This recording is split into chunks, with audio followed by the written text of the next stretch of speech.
One. That was me jumping into the future. Or, wait. Oh, What, is that whatever, foreshadowing? whatever we are. For Yeah. what it was actually. You need that There- sort of wait. wheezing TARDIS sound from Doctor Who when you load in. Sure. Yeah. No, I was also like realizing that my video is like ridiculously lopsided. I thought it was centered, but I'm not centered at all. It's like over here. It's fine. Whatever. Hello, everybody. All right. I'm going to try and adjust my volume because it was a little low. I lowered it last stream because I noticed that the last two streams I was like so much louder than everybody. So I was like, all right, this time I'm gonna lower myself, and then I went a little too far, I think. So let me know. You're always shouting at us, Aaron. That's true. I'm a screamer.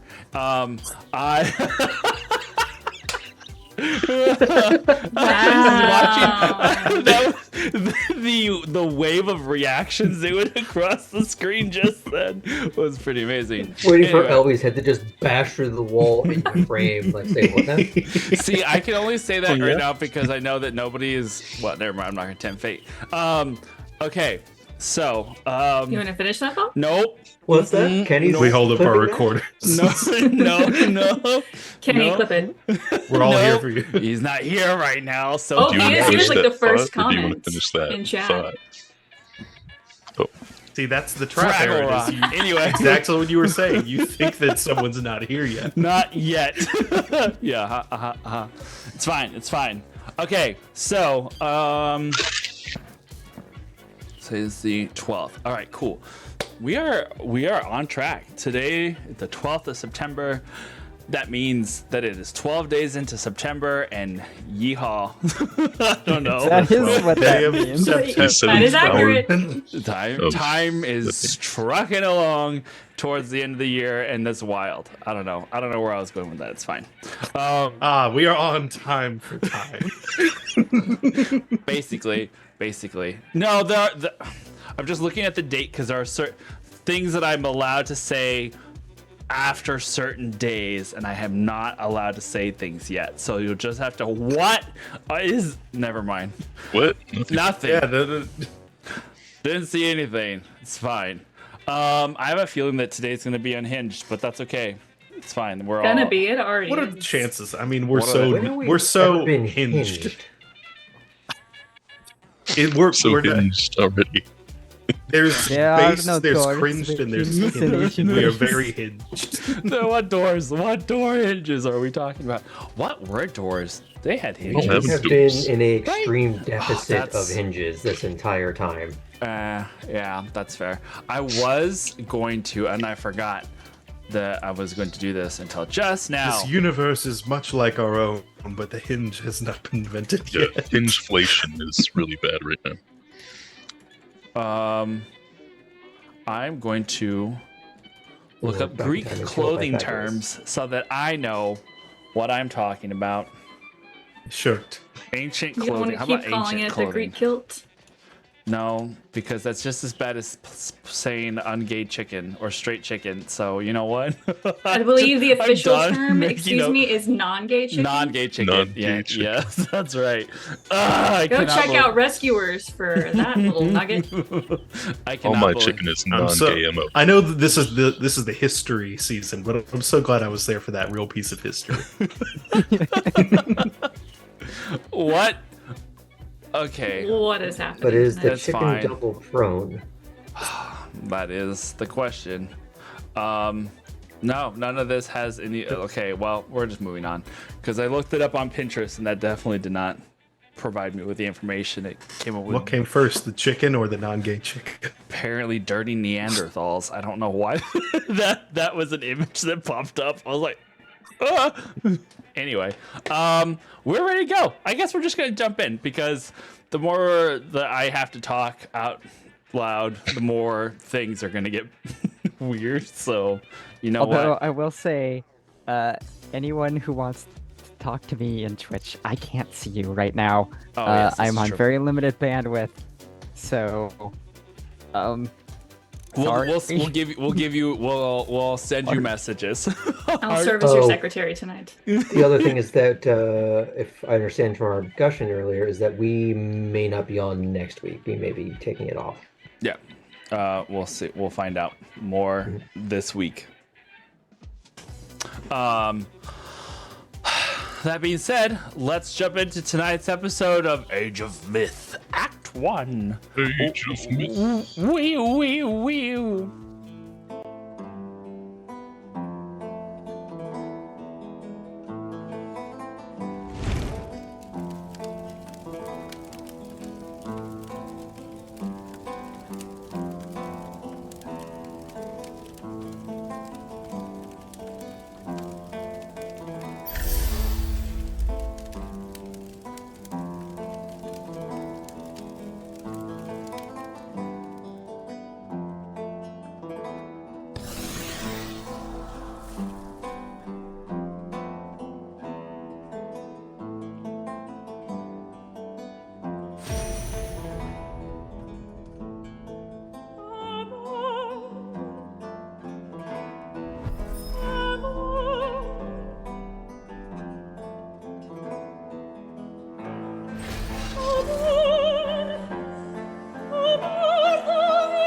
Or something along those lines. Hello, welcome back. All right.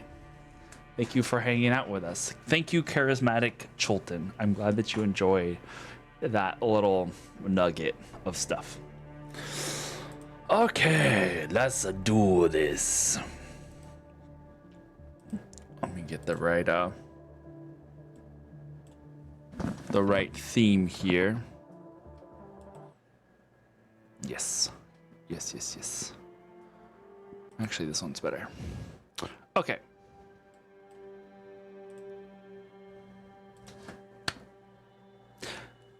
The tall, imposing figure of General Ares walks through the palace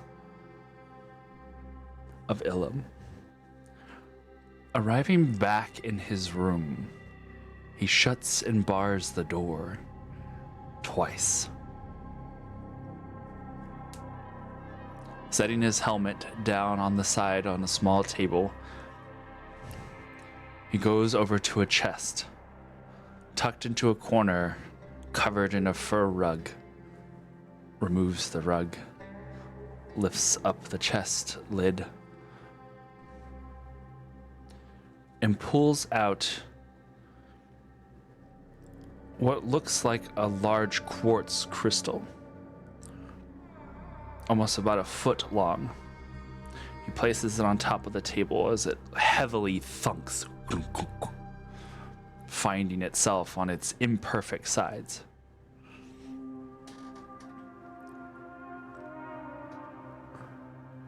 He stares at it for a moment, sits himself on the bed.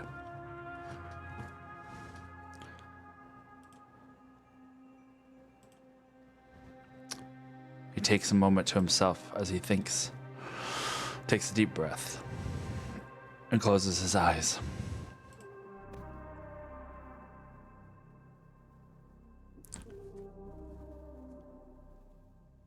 It has been some time since I have spoken with you, Father. But I felt that now is the time. Things are changing.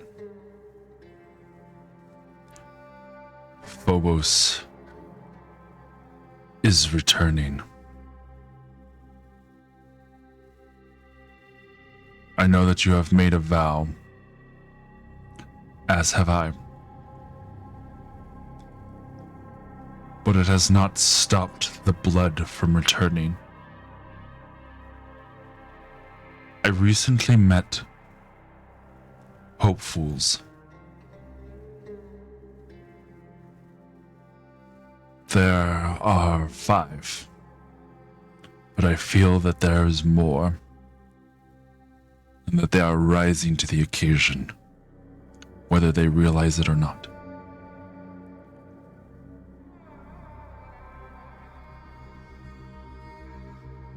I'm going to take your advice and move forward with the plan. I hope what we set in motion bears fruit, whether in our time or in others. I just hope that it is in time for what is coming.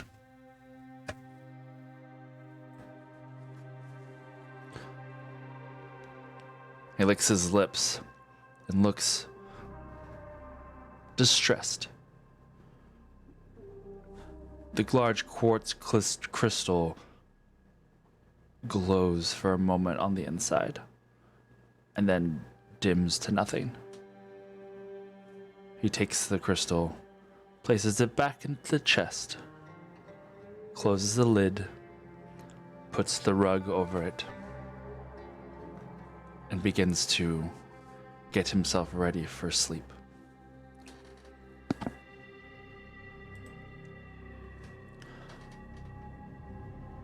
You 5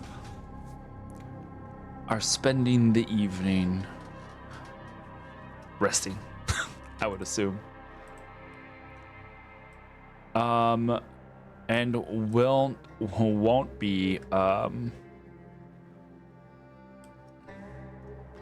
nothing. I mean, like, if there's anything in particular you're wanting to do, I think we kind of had ended with everybody going to sleep, basically, or getting ready for sleep. So if there was anything else that you guys had wanted to accomplish before that, if not, we're just gonna truck on through to the next day. Trucking on through. All right, cool. Cool. Long rest. Long rest. I was so beat up. Yeah, I bet. I have so few spell slots. I need them back, please. I do need my spell slot back. Level up? Yeah. You get to 1.5. Yay. You can Isn't that see all of backwards for your. you? You can see all of the. Oh yeah. You're right. You know what I meant. I'm sorry. No, that's funnier that way. You go to 3.5. Every time you ask, you lose part of your level. You go to 3.5, so you can see all of your level 4 stats loading. You just can't access them or click on them yet. You know, it's just teasing you that these are the things you are going to be able to do. Yeah, that's what. We all wake up like the party doesn't Baldur's Gate within. Ah. All right. Did we woo anyone in the night? No. I don't know. Did you, Astrid? Also? Did you? Okay. So first things first. You were told that you will probably be having a meeting with the king and queen today, at some point. So you don't know at what point you're going to be fetched, but you figure that at some point you will be. So if there is anything you're wanting to get done first thing in the morning, we'll go ahead and knock it out now. I think I'll go ahead and check in with Themisto because I know she's also supposed to give a speech to the public. Okay. I'll go knock on your door that morning. Probably awake. I'll go and open the door up. Oh, Phoebe, DM, the sun did rise when it was supposed to, right? Right, we looked out the window and Yes, the sun did rise. things are okay. Okay.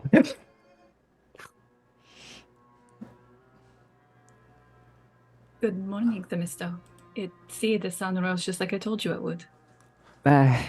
It did, and it didn't take its time either. He's still there. This is a good thing to feel.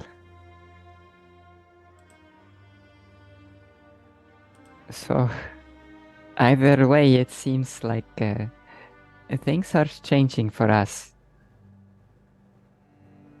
Yes, I was not expecting to speak with who we did last night. Nor I. But such is the way of the gods, right? It would seem. How are you? I know you were told to give a speech today.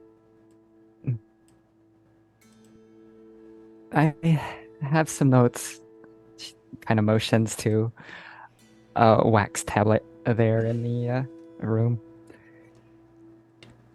But I'm not sure how it's going to come across. People will believe what they want to believe. This is something the Padilla has reinforced in all of us. So I will do my best. You're going to do well. I do worry that the message coming from me may not be as well received. But because it was asked of me, I'm ready. If you are going to be Padilla someday, there is a first speech would have to come at some point. It's just maybe sooner than you expected. Yes, I didn't think it would be under these conditions. Perhaps I was going to have a vision about a harvest or something. And once I return home to Pytho, this is a bit different. And these new companions we find ourselves with, it would seem as though our fates are entwined. It is interesting that these strangers we now find ourselves with, but I feel good about them, considering the way they stood up for us and for Apollo. Mm-hmm.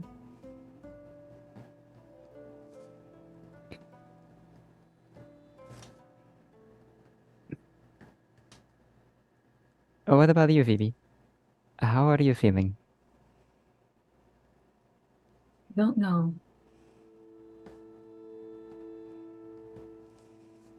The sun is still risen, so I can have faith in that every day, just like I have faith in him. We have new people to get to know. We have a very unexpected task set in front of us that we must do because it has been commanded by the gods. Yes. We always have a choice, but refusing the gods is usually not the right one. There are only certain gods I think I would say no to, but this was not one of them.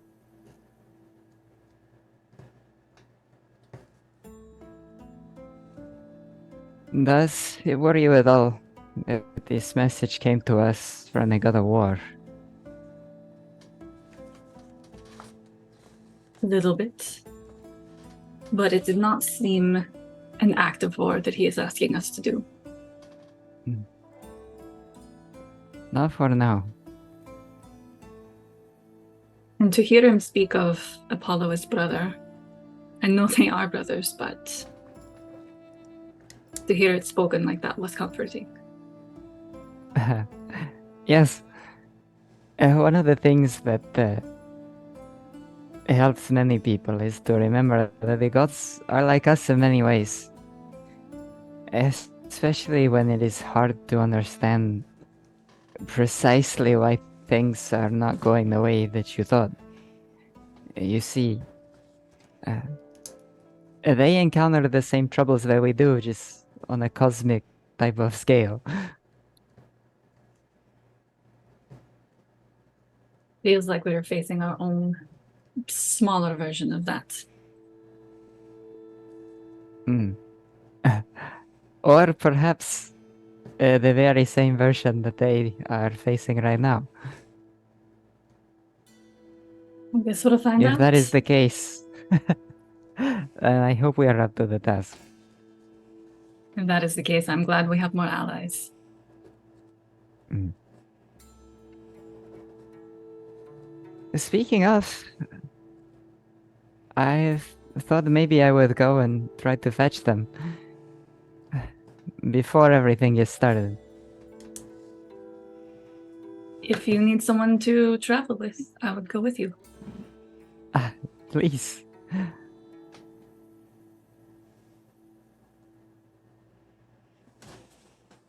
I'll get my things. So I'll get my stuff. Get ready to walk out in the world. Since we were, Someone knocks on your door. recently attacked by a hell beast, Uh-huh. I'm gonna grab my shield. And, Good and idea, my good sword idea. too. All right. There's a knock on your door as you're gathering your things.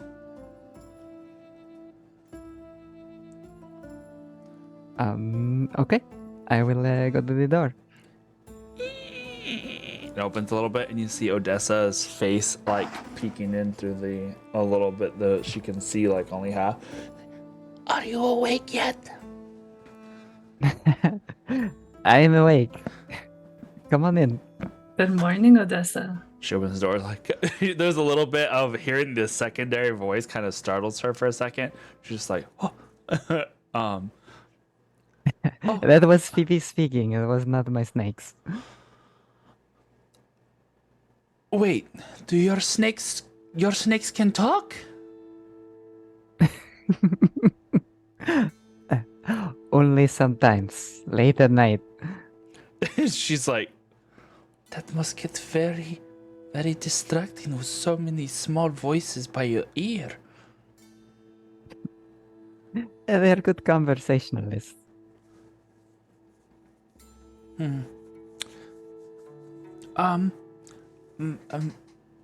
High Priest Melanthos wanted me to make sure that you were awake because he says that you have very important things to do today.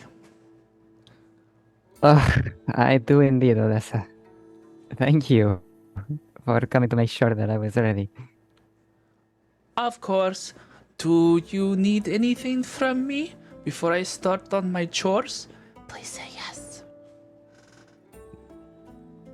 I could use perhaps another fig.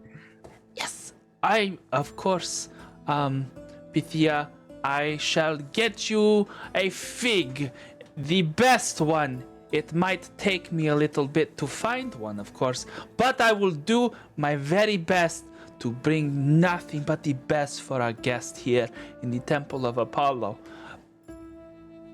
She walks back towards the door, stops, turns to Phoebe. I'm sorry that I didn't get to go and play a trick on Theodoros. I didn't see him last night. I was going to. I had the whole plan. There were a couple of figs that were a little squishy, and I was going to throw them at him. I think Melanthos said he was set on an errand, but you will get your chance someday. That's right, I forgot. I thought maybe he was going to come back for the festival, but There are still more days of the festival. that is true. I will make sure to keep an eye on him. For him, not on him. But on him when I see him, for him before that. And before that, I'm going to go get the fig now. Okay, bye. And she walks out the door.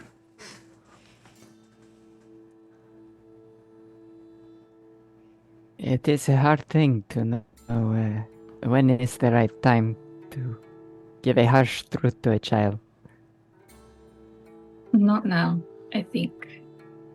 Not until he shows himself in whatever his next form is. This is a unique circumstance.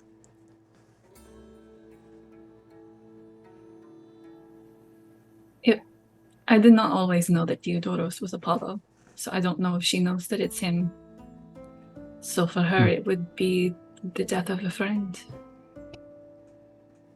Yes, and we do not yet know whether he will come back in that form ever again, so in a way it may be. But There is time. And for temple orphans, children leaving is the fact of life. Whether they go to a home or get too old or just don't come back someday. if you feel this way is the better way, I trust you on it. For now, at least.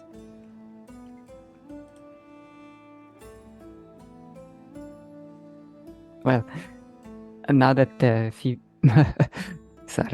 now that Odessa has found herself distracted sufficiently to avoid her chores, maybe we should get going. I think so.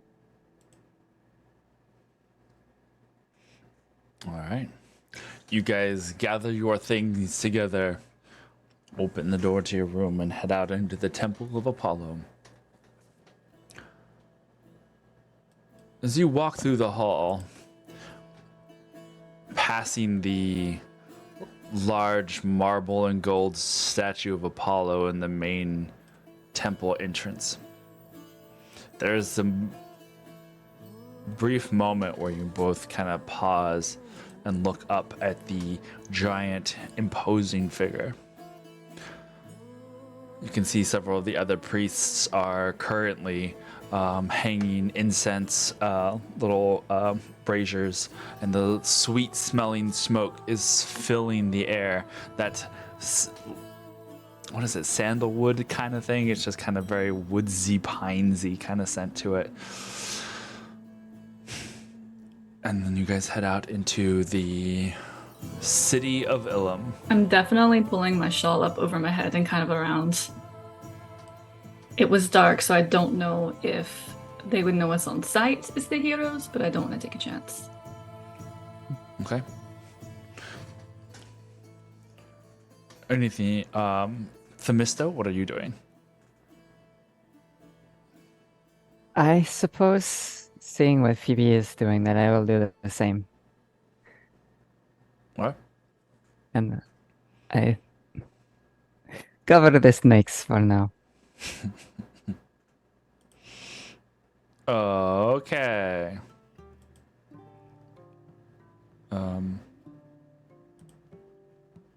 Let's see here.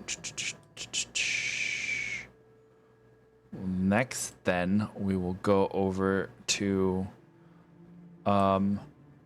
Laertes. Zoom. Good morning, Laertes.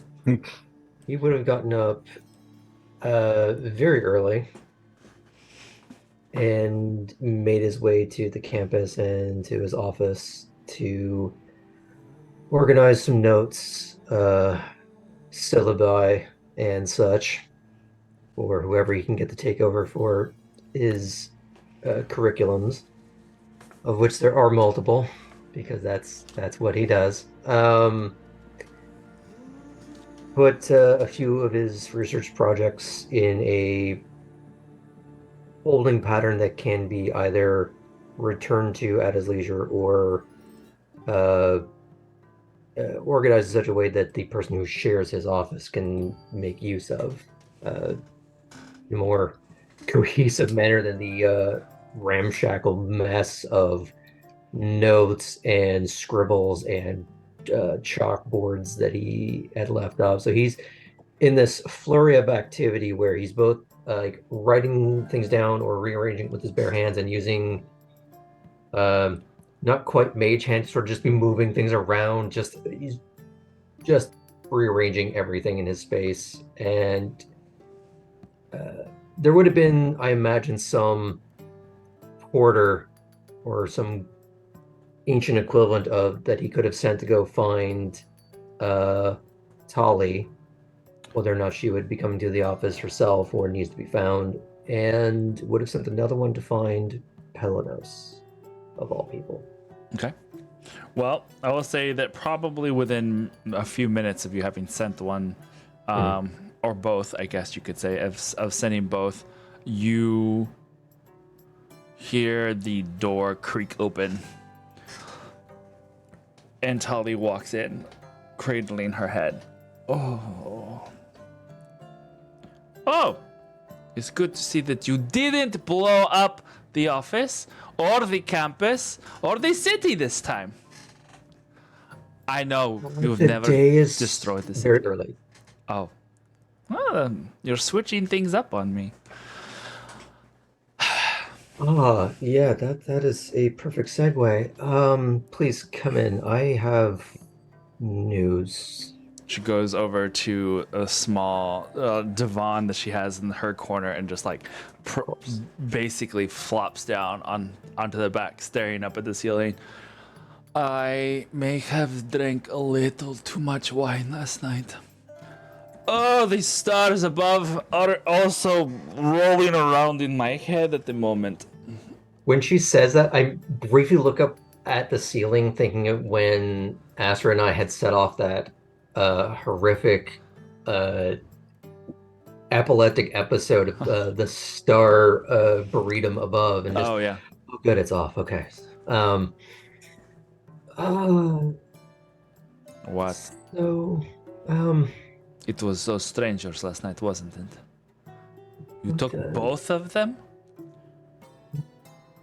What do you mean? What did I do this time? What am I being accused of? I don't know. What are we talking about? So I'm probably going to have to go out of town for a little while. Go out of town. Where are you going to go? You never No, I leave. haven't- Where are you going? I It's leave both of for those strangers, isn't it? symposiums. It does involve them, but I knew it. She sits up straighter. so I told I you they were don't- trouble. You only just met them and now you're going to go. look, the part about them being trouble isn't wrong. It's just misaimed.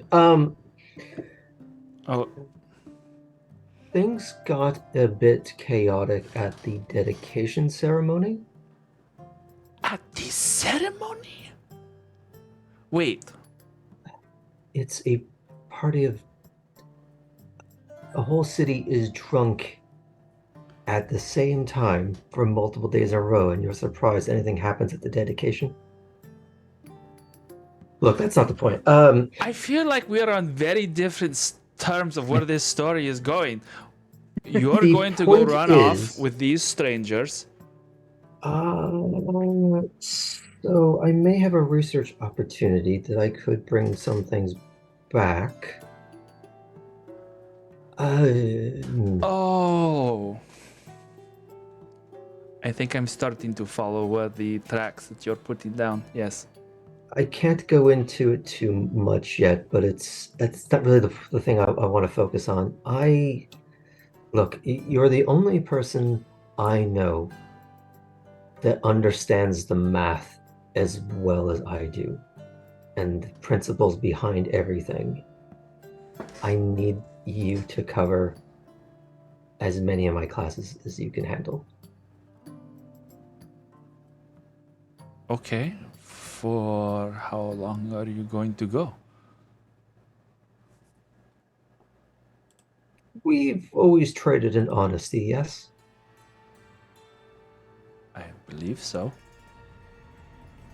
I don't know.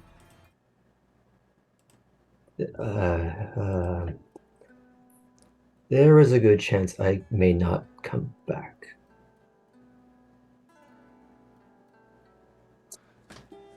You're serious?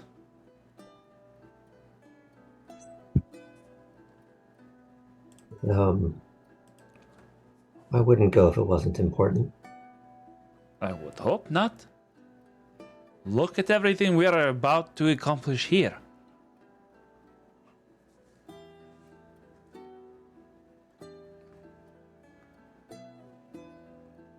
I know I'm making jest of a situation that is very clearly weighing a lot more on your mind, and I apologize.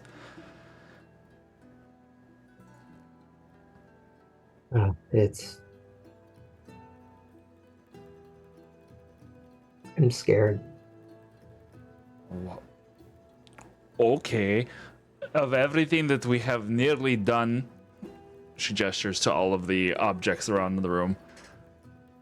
None of this has ever scared you. And we are talking about things that possibly could make the biggest boom, and something else is scaring you? It must be a very big boom. More subtle. Oh. I'm scared that the things that I am trying to uncover, the things that I have learned, won't make it past me. That everything that I have done up until now just goes when I do. But you're a very capable writer, and I know that you are going to keep so many notes. Surely that is going to mean something. People have a terrible habit of willfully misunderstanding, misrepresenting, and intent getting lost and lessons forgotten.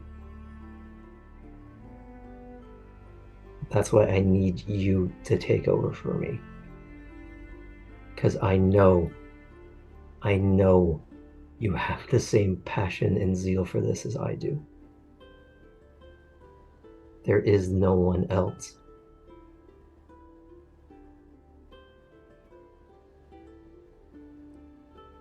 You know, I did not think you were serious when you said you may not be coming back, but now I'm starting to believe it.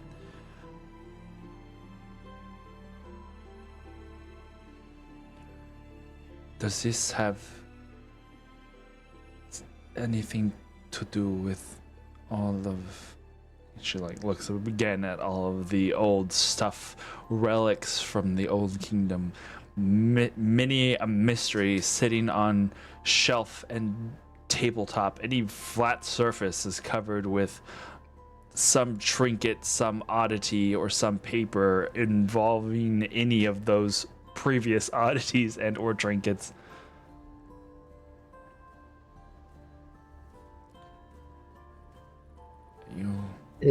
It does and it doesn't. It's... I can't talk about everything, but I think we're going to get pieces of the missing equation, one way or the other. And I will send back anything I can, but... You better. Otherwise, I'm going to have to find your stupid, skinny ass and drag you back here and all of the other things that you have found without me. And then have you sit down and explain it to me, even if I have to go and find some priest of Set to come bring your sorry behind back from the dead. And those are expensive, and I think you know we don't get paid that much. Work is its own reward, I suppose. Ugh. But thank you. You better bring me back something good. And nothing that no 2-bit seller in a corner is going to find either. I don't want no like, oh look, I made this with little thimbles and things. I want something good. 2 gold at least. I'm worth 2 gold. Come on. How about I do you one better?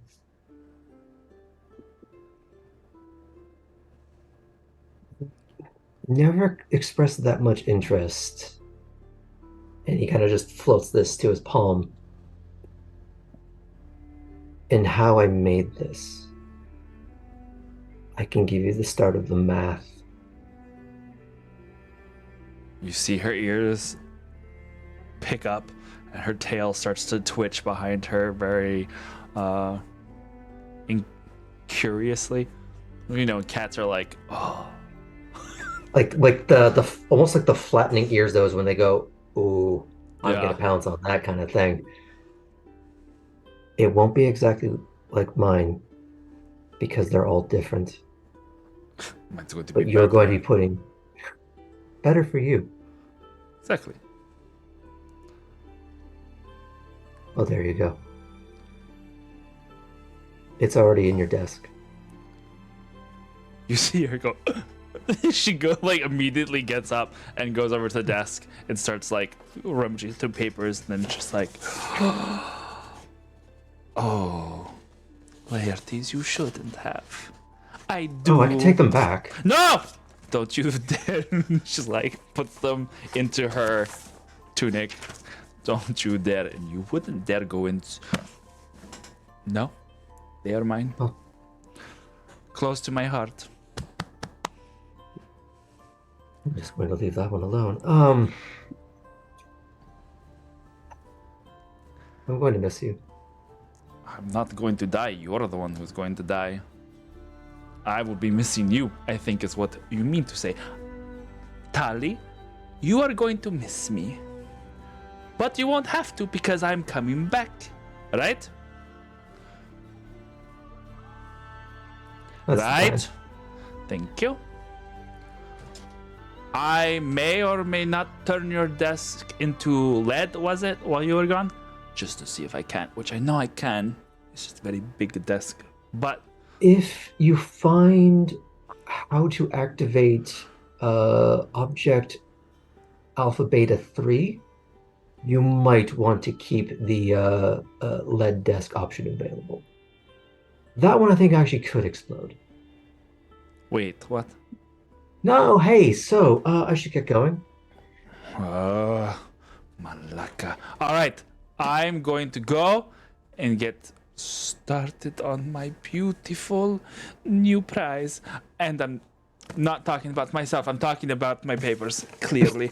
I'm going to get started on my prize because I'm going to make sure that this is the most awe-inspiring thing you have ever seen in your life. Oh no! What happened? I've been cut into pieces. Hold on 1 second. Oh no, I killed him. Oh my gosh. Polly is the best. Oh, Okay. You are welcome. I'm going to treasure my notes. I have some notes. Is all that's all I'm going to say about that. Hold on here. First, How I much you want to bet he forgot that she wasn't a human woman, and then you like her ears and her tail, and I'm like, those don't describe what I'm thinking of. She's actually just like a Yes. cat themed e-girl, but No. Hellenic world. Just like an attack Oh cosplay. no. Amazing. The Okay. most human-looking lion you've ever seen. All right. She's not actually a lioness. She's just fierce. Also true. Okay, so let me move you to so at least you're on the right names. Okay. While we wait to see whatever happened to Astrid, Tali goes over and gives you a really big hug. And as she's maybe a little taller than you, She kind of like rubs the back of your head, and you hear the gentlest of purring sounds come from deep within her. She stands back. It's warmly returned. Like Yeah. he's not trying to put on some brave face of like I'm too cool for this. Like he's genuinely making an effort. There is a soft rapping on the door. He kind of just slinks away slightly. Yes. There is a moment's hesitation. And then the door opens and Pelanos stands on the other side. Tali looks over at him, and you can see that there are some hackles on the back of her neck that are starting to rise. And she looks over him. I think you're in the wrong room, Pelanos. I very softly touch her hand. Just, could we have the room, please? I know.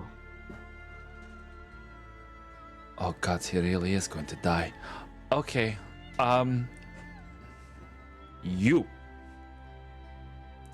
Oh no. Hold on. Please hold. Please hold. So Tali for president, or Probably for Queen of the Universe. if she's not Dean by the time I don't die, I'm gonna have words for you. She just points a finger at Pelanos. It's just like, you. Doesn't say anything else, but shuffles past him in a huff. I'm just gonna invisibly sort of close the door behind her, just to give the facade of privacy. He steps inside. Very, very. Well, actually, make a inside check for me. Okay. As he pulls out a golden dagger. That would make things way simpler. Bobo That's a sends his 7. regards. He's inscrutable. Not great. What was it? There was a 7. 7. He's kind of hard to read at the moment. Mhm. I will say that he kind of looks a little confused. This is probably the first time he's ever been in this room, so there's a little bit of him not necessarily like looking everywhere, but kind of in that sense of like, oh Jesus, oh, and then just kind of looking. Oh God, And this all is of what he's been up to. Yeah, basically. This room's full of explosives. Also, what is all this dynamite? I told your courier that they must have made the mistake. But then I looked at the note and saw that you indeed did call for me. Please, have a seat. Where? And there actually is that like little pause of, we just narrated the fact that like every surface is covered with some papers, scrolls, doohickeys. He just clears off one chair and just sort of pushes it his way, and he kind of just leans against his desk, which just has that slight shifting of paperwork of a mountain kind of just lopsiding to the other side of the desk. Just, yeah, that tracks.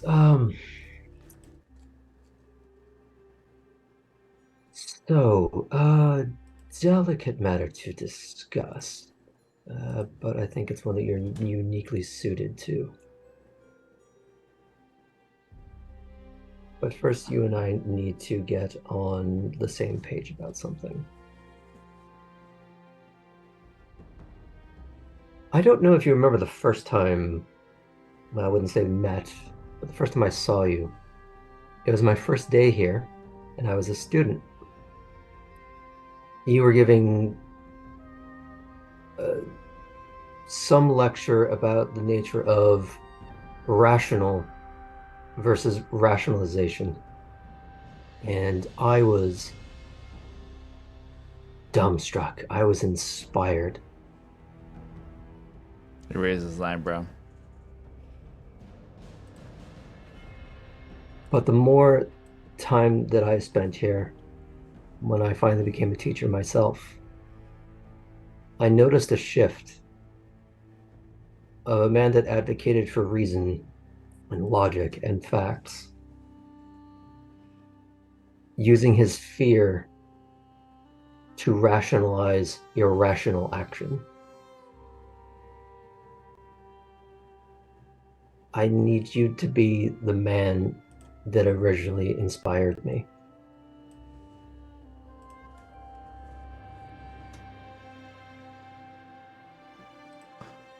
He doesn't seem to have a specific thing to say. Like he's looking for, like he's searching for the words, and then just goes, "Why?" Because my morning classes are going to need a teacher.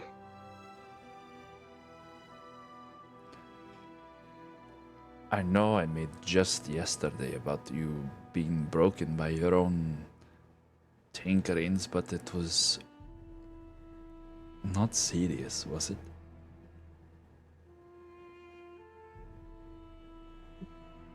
I need to go on a research expedition. And as tempestuous as our relationship has gotten, I still remember the man that I was eager to learn from. And I want him to inspire the next generation so that there is a generation that follows that. I want you to help me foster another class, another generation of people who can think. I don't want them to be told what to think. I just want them to be shown how. And you used to be so good at that.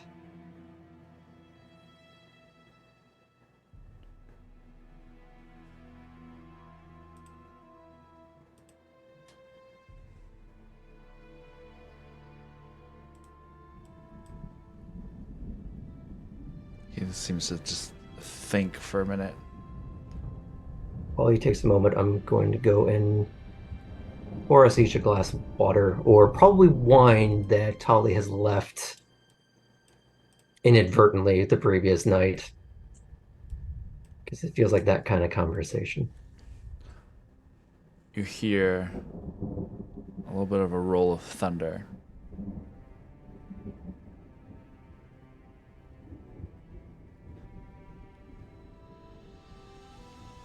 I cannot believe I'm going to ask this of you. But here we are. Do not go.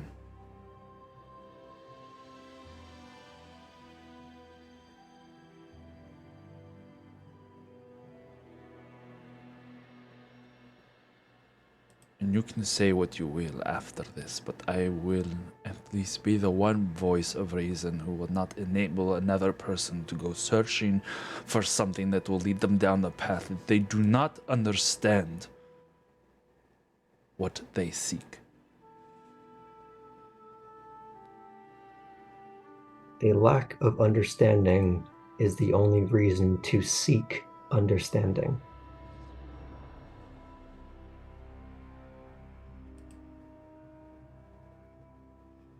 That's all it is.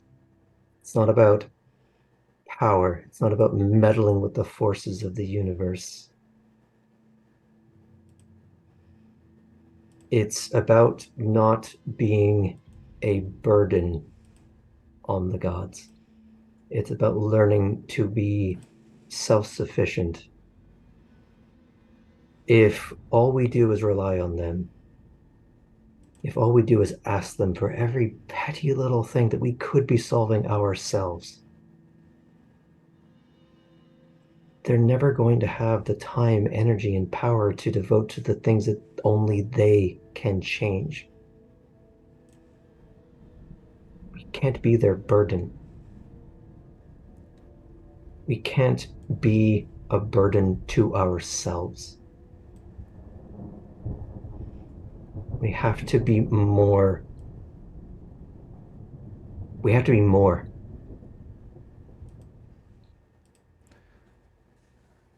I wish I could say that this was the first time I've heard these sort of sentiments before. I wish I could say that this was the first time I've tried to talk someone down from the ledge that they found themselves on. And do you know what happened the last time? They left. And they did not return. And that is why I changed. Because somebody was inspired to try and find answers to questions that need to stay buried. And yet, despite my best efforts, there are still those who wish to find for themselves these answers. And then once again, I find myself incapable of summoning the words to stop more pain and suffering from happening. Yes, I will continue to help those who need answers, but not at the cost of their lives. Yes, I will inspire them, but not if it means that they go seeking things that are beyond them.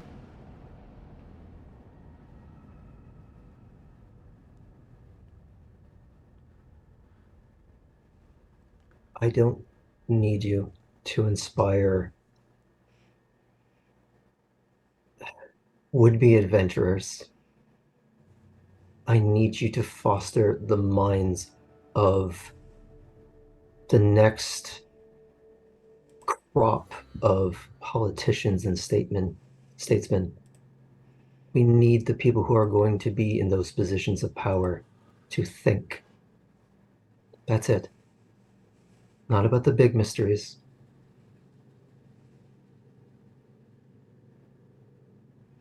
But the ones that matter at home.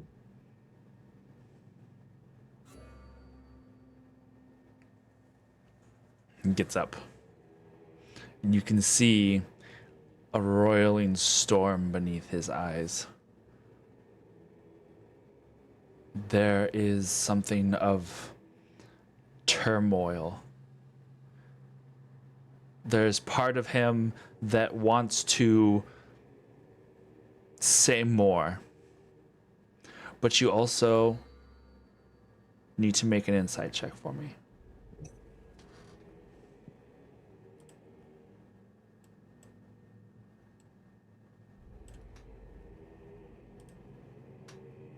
Same number, 7. Beautiful. His face remains stony and cold, as if he calmed that inner storm.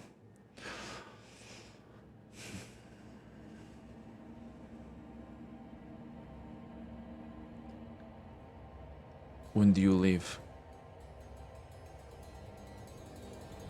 The next day or so.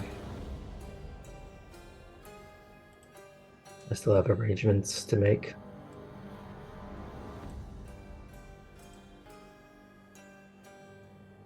If it eases your mind any,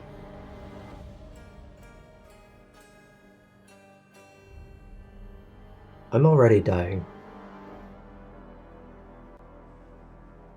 Maybe next year, maybe a decade at most.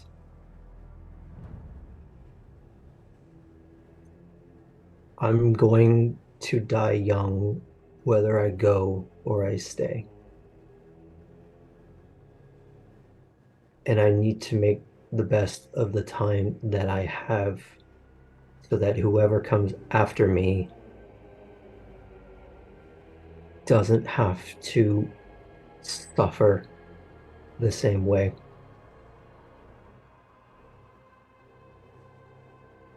His The jaw only thing I can clenches. do is try to leave the world better than I found it.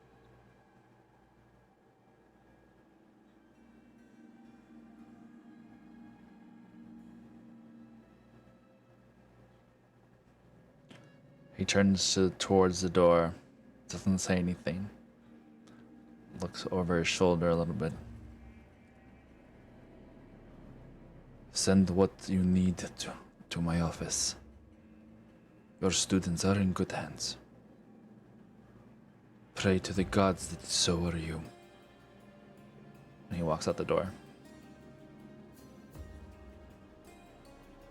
He's just gonna sit there and very, very slowly nurse that glass of wine that he poured.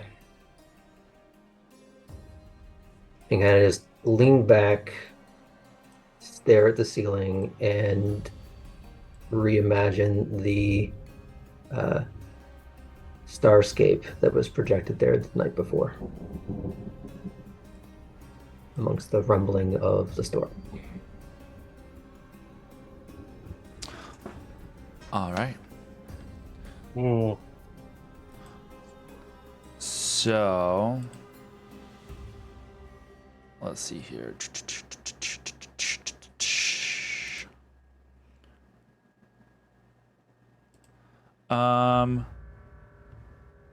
We scooch over to Astrid and Cypress. Did you guys stay on the ship, or did you guys stay in the the tavern?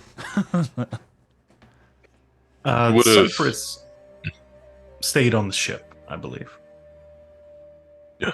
Assuming he was permitted. If Astrid left, he probably would have followed her rather than be dropped off at her ship amongst her crew. We could definitely sleep on the ship, but most of the crew would have gone to the tavern, just because it would have been a more comfortable sleep. So Astrid probably would have gone to the tavern to let everyone know what's going on, and then had gone back to the ship to sleep. Okay. I will say that early in the morning, as you have woken with the rising of the sun. What are you gonna say, Astrid? In the early morning, can she do some fishing and kind of like gather supplies in that way? Sure, if you want. I was gonna say in the early morning, before as the sun is beginning to rise, I will say that there's maybe that little bit of eyes on the horizon to see what is going to happen. And as the sun starts to peek over, you're just kind of like, okay, cool. The sun's coming up. So yes, definitely you can be fishing. And you see in the distance to the south the largest storm brewing in the horizon. It doesn't look like it's moving this way particularly, but you can see, like, you know, when thunderheads reach that top ceiling and they kind of just flatten out, and you're just like, you go, us as people, we're just like, ooh, that's a big one. It's kind of one of those things. Like, I would hate to be on a voyage at sea right now. Wink to the voyage of the rip. So you think, you know, and pray, maybe give a little bit of a prayer to Poseidon as you think about any poor souls that might be on a voyage south right now that would Ooh. really suck for those people. Oh, Particularly if they happen to have it. dolphin sail. I mean, Yeah, Yeah, no. I've heard that's bad luck nowadays. and then insane Bard Cat prostitute on board. We're both universe versions of that ship, for real. Is that Okay. a satyr? Satyr. I hear music. Oh my goodness. Okay. So, love it. Love it. Let's see here.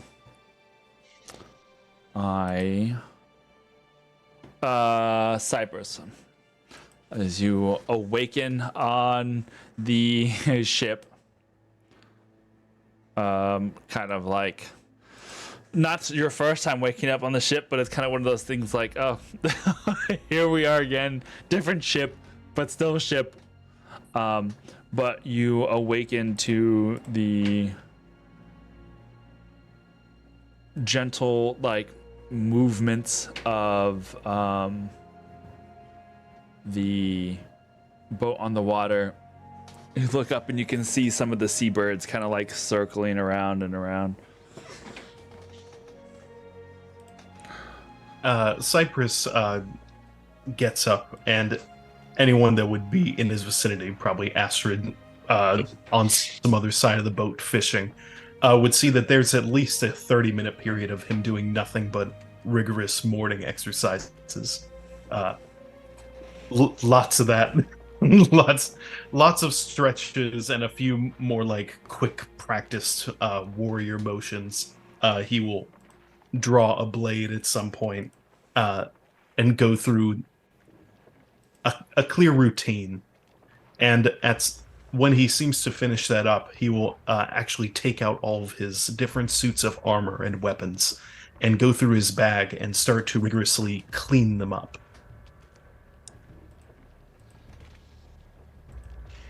But that's a long process, so that's probably all that he's doing with his morning routine. He's clearly trying to make himself look very presentable. That is quite the ritual. Try to do it every morning. Sometimes I forget, but considering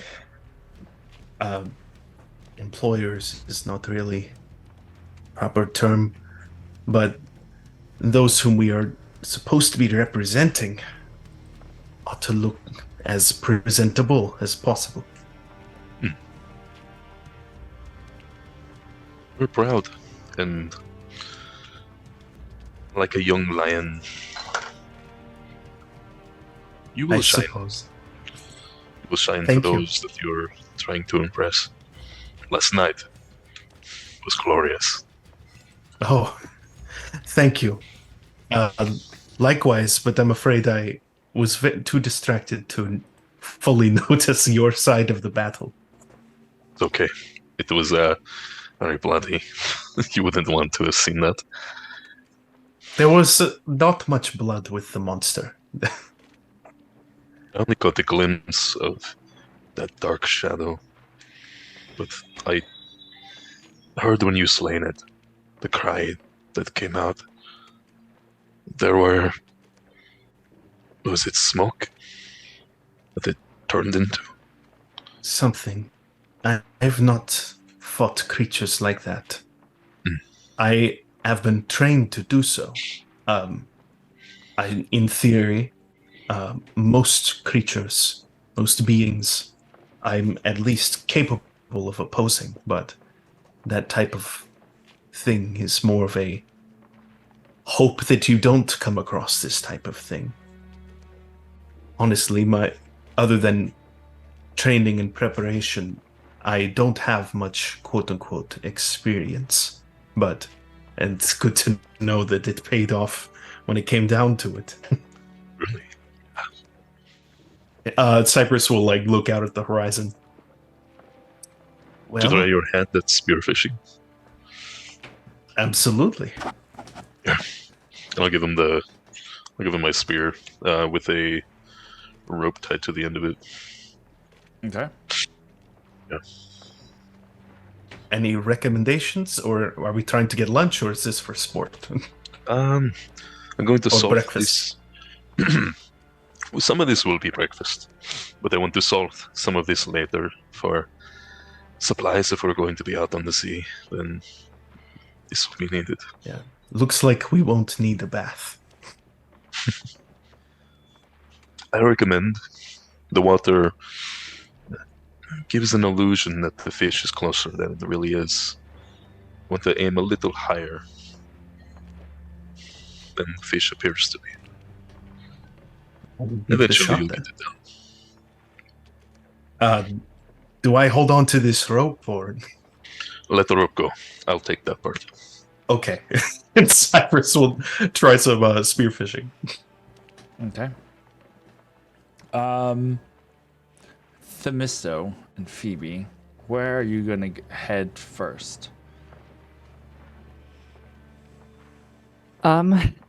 Well, we know Laertes is a scholar, Mhm. so that he's probably easier to find than just a ship in the harbor that we don't know much Yeah. about. So, Okay. Let's go to the university. All right. So going to where everybody is, where the learning center is, and kind of asking your way about how to and where to go for such a place here in Ilum, as you both are visitors here. We all exchanged names last session, right? Yes. Okay. I couldn't remember. Yeah, and he very clearly said where he works and what he does. So Okay. I imagine there's some people you could ask when you get there. Hey, is this weirdo on site yet? Or We're looking for some old man who can levitate things with his words. old? Is he not? Cypress is like 18. Everyone's old to him. Everyone's old. Welcome to the land of twinks. Everyone's old to us. he's probably like 23 or something. Oh my I mean, The ancient. irony being, of course, nobody Gross. likes you when you're 23. Isn't that the lyric? Yep. Okay. So, as you are gathering or have gathered there at the learning center, it doesn't take but too long with a couple of questions to the right place, to the right people, to find the right place where you knock on the door that is to Laertes' office. He eventually got out of his contemplative stupor and set back to just shuffling everything around the room and trying to organize. And he just sort of, yes, and he kind of just blindly reaches over to magic the door open. Kind of not really looking at who he is because he's just very task focused at the moment, trying to bring order to his own chaos that he created. Yeah. Oh, yes. Hello. Sorry. I'm a little focused elsewhere at the moment. Good morning. Good morning. If you're busy, we can return some other time. But I felt perhaps it was best to find you, all things considered. Oh, well, I'm glad for the company. I don't really want to go up to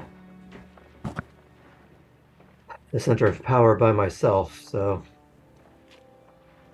have you given your speech already? Did I miss that, or that's still to come? I have not been summoned to give such a thing just yet. I wouldn't know where to begin. To go out to the street and just announce myself to the people. So, Hmm. although I suppose I could attract attention if I wanted to. Yes. I don't know if this is the right time, but what is the preferred term for what you are? Is it Gorgon Medusoid. Yes. A Gorgon is the term that most people use if they don't simply call me Echidna or Python, you know, Which do you snake. prefer? A Gorgon is fine. But really, Temisto is my name. You could use that. That was going to be the default by intent. Please, sorry, come in. I just need a few minutes to move a few things around. Water, wine. I'm alright. Water for me, please. He kind of like searches around because he couldn't remember where he put it because he's just been shuffling everything at this point, and he's just he just sort of waves it over in your direction on like to a nearby surface that's you could probably discern has only recently been vacated. It's probably looked a little bit like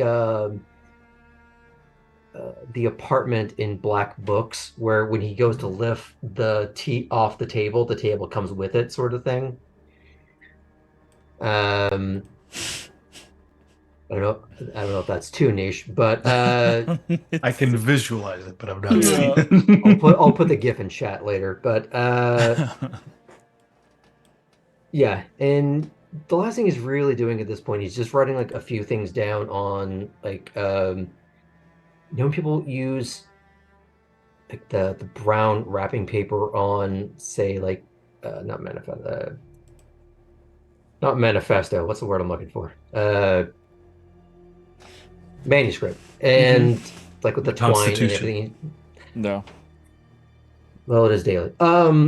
He's just going to write some names on some things to have sent out, and a few things extra for Tali, a couple of his syllabi for Pelanos, and just kind of looking at that really sternly for a moment of, oh, I really hope I didn't make a mistake, is what's going through his mind, hoping that he did the right thing there. And You seem to be leaving quite a life behind here. just a lot of work that I could spend a lifetime doing and never complete. So I suppose making peace with that earlier is the best course of action. Hopefully I'll get back to it at some point. I am sure if the gods have that in mind, they will lead you back to this place. And if not, my colleague knows what she's doing. She'll mutter her way through, I'm sure. You will be fine. You will return with much more knowledge. Or at least a few interesting stories, which, all things considered, bit of a win. They'll just write one last name on one of those packages, put it squarely in the middle of his now very strangely pristine desk that you can surmise, was probably just cluttered to no end up until a few moments ago. Like if someone could like upcast prestidigitation, that's probably what just happened. Using the wish spell on that. Prestidigitation at 9th level. Yeah, exactly. He's going to put a few like in a little satchel to take with him, and he kind of just takes another lingering look at the place. Like, it may not be apparent to them, but he's really thinking of the first time he walked into that office.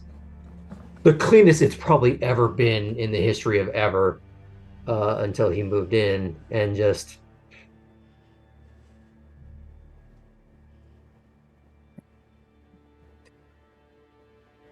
shall we?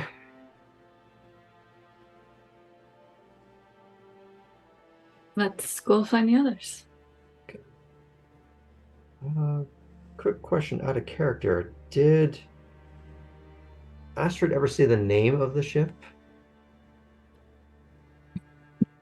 You may have.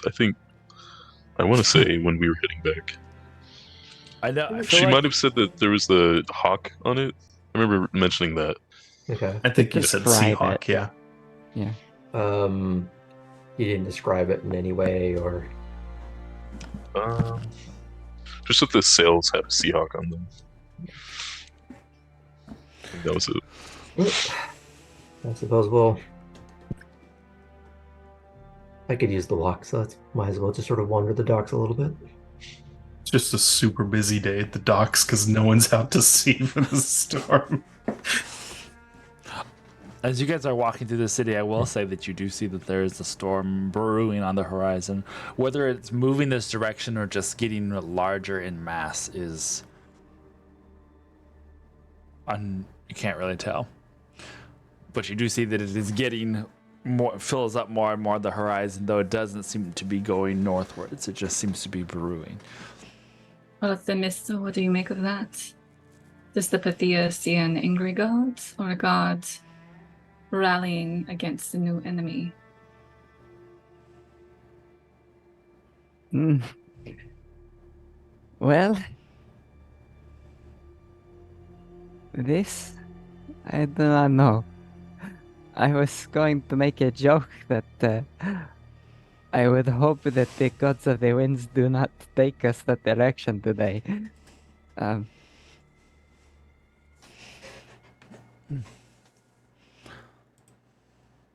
Perhaps if we are lucky, I will have another vision. A good one this time. I hope this isn't prying. Are these something you have often?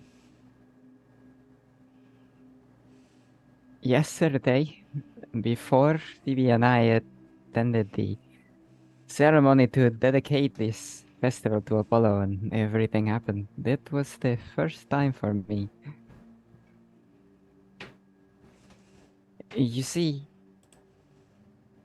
I have been called Vidia here, but I am not a full Vidia. Only some weeks ago I set out from my home to see the world, to learn what the Achaean had to show me, so that as the mind of a god entered my own, I would see things, potentially, that I would be able to process it. Right? Is a lot for a mortal to be able to hold all of that in our head. So, with context,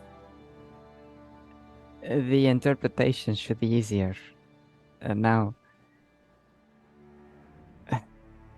I do not know any story, the Pythias of the past, where they've received a vision when they are away, when they are not there at the navel of the world. So, but the truth was clear. I wrote down what happened, and it did.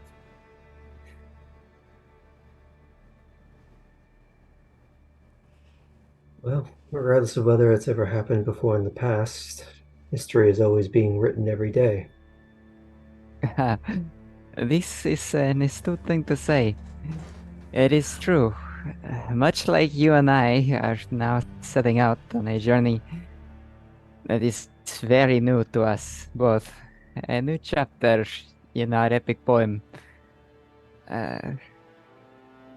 Such is the way the world unfolds.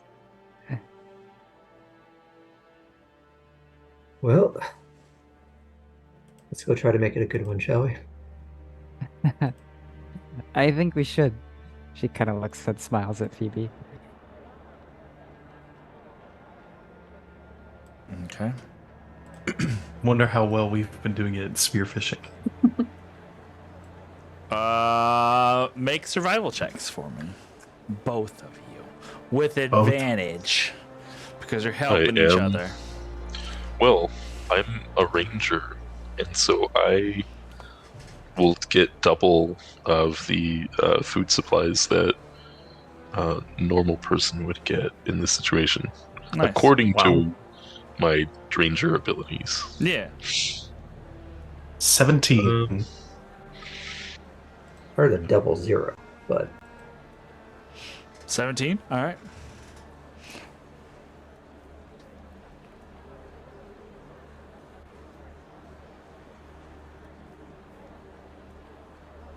What'd you get, Astrid? 16. 16?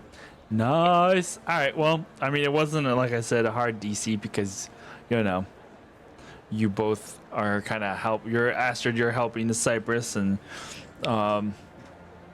you guys managed to catch a good, you know, dozen to 2 dozen fish. Probably not the most fish you would have caught had you been more out to sea versus like right here in the harbor, but you know, the best you can manage in this environment. Not hard to do. There are a couple of times where Astrid, remember the other day, well, I guess yesterday, technically. It is the other day. Yeah. With water. There is something curious about the ripples around your ship.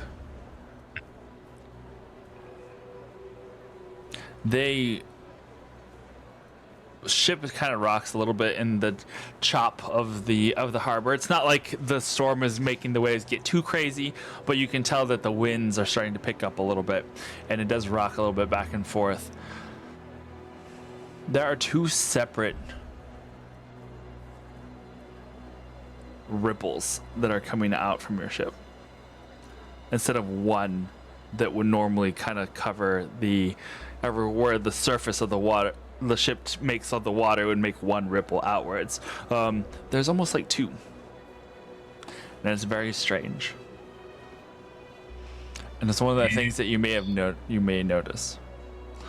She's going to strip down to like linens underneath and jump in the water. Basically, yeah. Yeah, she's gonna jump in the water and see like just kind of jump down and then swim down towards the lower part of her ship. Just kind of see if there's anything she can make a perception check. Cypress is probably just looking over the edge, holding one of those spearfishing harpoons. Oh no. 7. 7. The water is murky here in the harbor. Yep.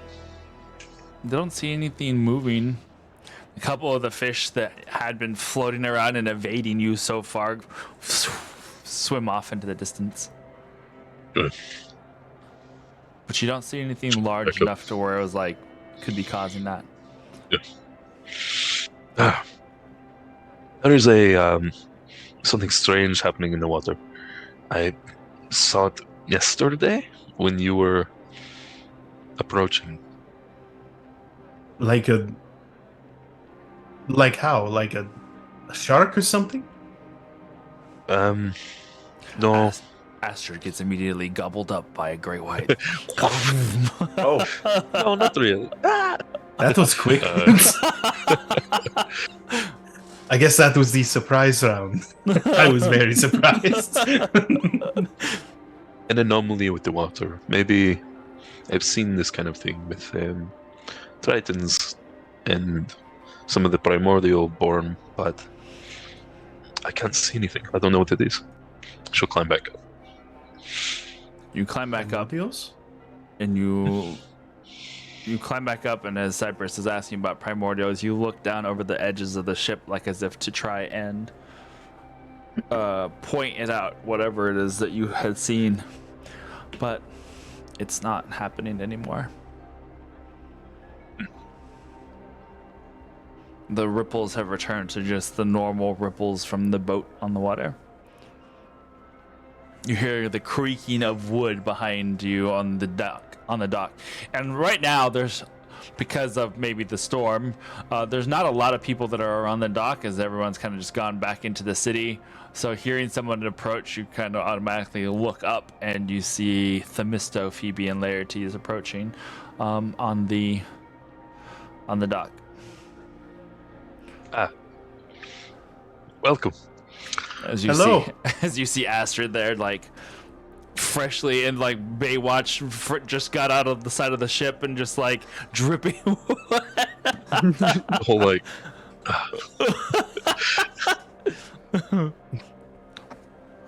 Good morning. Welcome. Hello. This is my Yarakito Okeanos. You found the Seahawk. I see.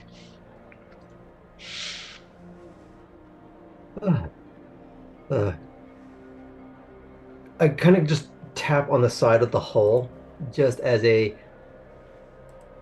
Is this thing made out of like rapid fall apart, or is this like an actual boat? It is a. Wrong. Turim. Yeah. Dream. Okay. It's kind of got like this strong dark wood that makes up the exterior of the ship, and also the mast. Sturdy boat. There's gilded plates at the front and end of the ship, the stern and the bow. I kind of had like hammered gold on those parts. And then there are little motifs of seabirds and fish kind of carved into the edges of the wood at the rim on the sides of the ship.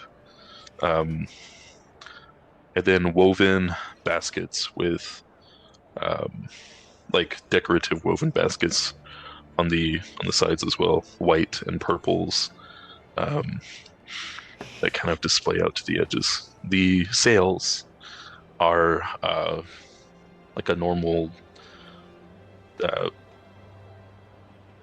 sail white, like off-white colored, normal sail colored, off-white, and then the actual Seahawk itself is like a red, like a blood red in color, in that ancient Greek style. You know, these were first designed in Corinthos. Ah, someone who knows about the history of boats. I appreciate that. Not much, I'm afraid that is about all. I'm impressed. This is it. Oh. Well, I guess the whole group's here. Are we? He turns to Themisto. We are supposed to meet somewhere At some point. for you to give some kind of speech. Yes, but I don't know exactly when. Oh, well then hopefully we'll be fetched if we don't know where or when. Maybe you don't have to I give a felt- speech if they can't find us. Yes, we could set sail right now. Avoid the whole thing. Phoebe's look at gonna the look at sky. the storm. Yeah. Yeah. It does look like it would be a bad day to sail. Maybe that is why he has made a storm so we cannot leave. Who's made the Yes. storm? Zeus or Poseidon are both together. Or perhaps just- Ilos, the master of the winds, on his floating island out there. Oh, you both just mean in general. He looks out warily towards the clouds. It was like, and says, I thought you might have some inside information, considering No, whom we there's met yesterday. Not this time. only one until yesterday that I spoke with. I pray for anyone who's got stuck in that storm. It does not look good. But today would not be the day to go sailing. No, we will need to wait if we are to leave soon. DM, did you say it looks like it's heading inland?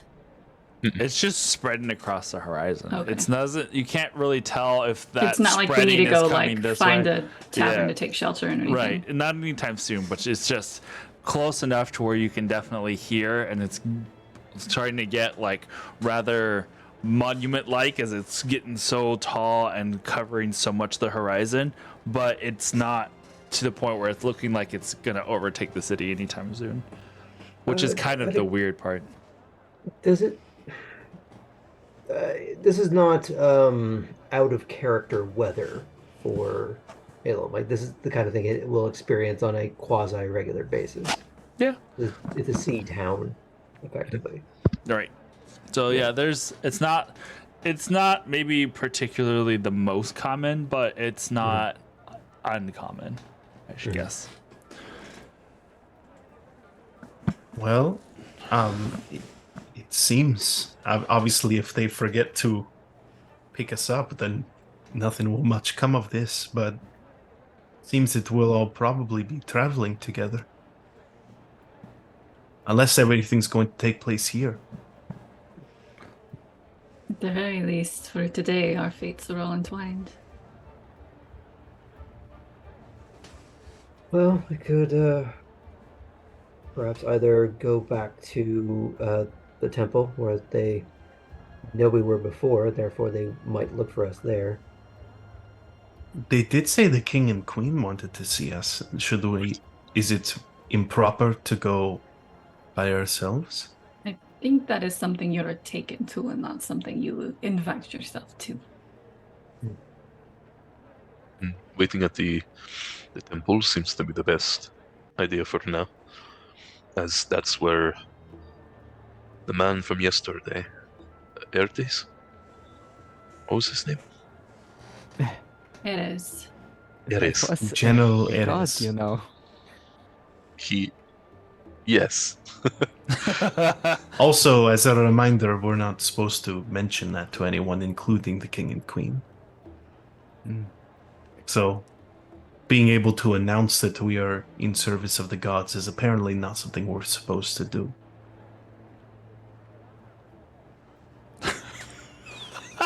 Do you make that face? Absolutely. I love it. Milanos might be the one to introduce you to the crowds as the new Pythia. Yes, let's not get ahead of ourselves, though. I have not been chosen. Have you Yes. all eaten yet? I have caught not. a few fish here with Astrid's help. I won't cut into her catch, but you all very welcome to whatever I did. Yeah, we were going to have breakfast. We could probably take it to the tavern nearby and they can cook it for us, or if you want to go the old-fashioned way, we can cook it ourselves. I need to salt this fish, though, so Is that It's gonna- something we should do here or at the tavern? I can salt the fish here. I have salt. Which is Anyone- going to start flying them.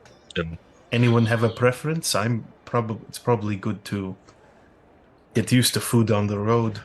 If you can start a small fire, Cypress, I can get the fish ready. Is there a good Now place you to see- do that on your boat, Astrid? Probably an open fire on deck is a bad sand if you can, please. And So- here I was going to say maybe we should take advantage of the civilization that we are in right now.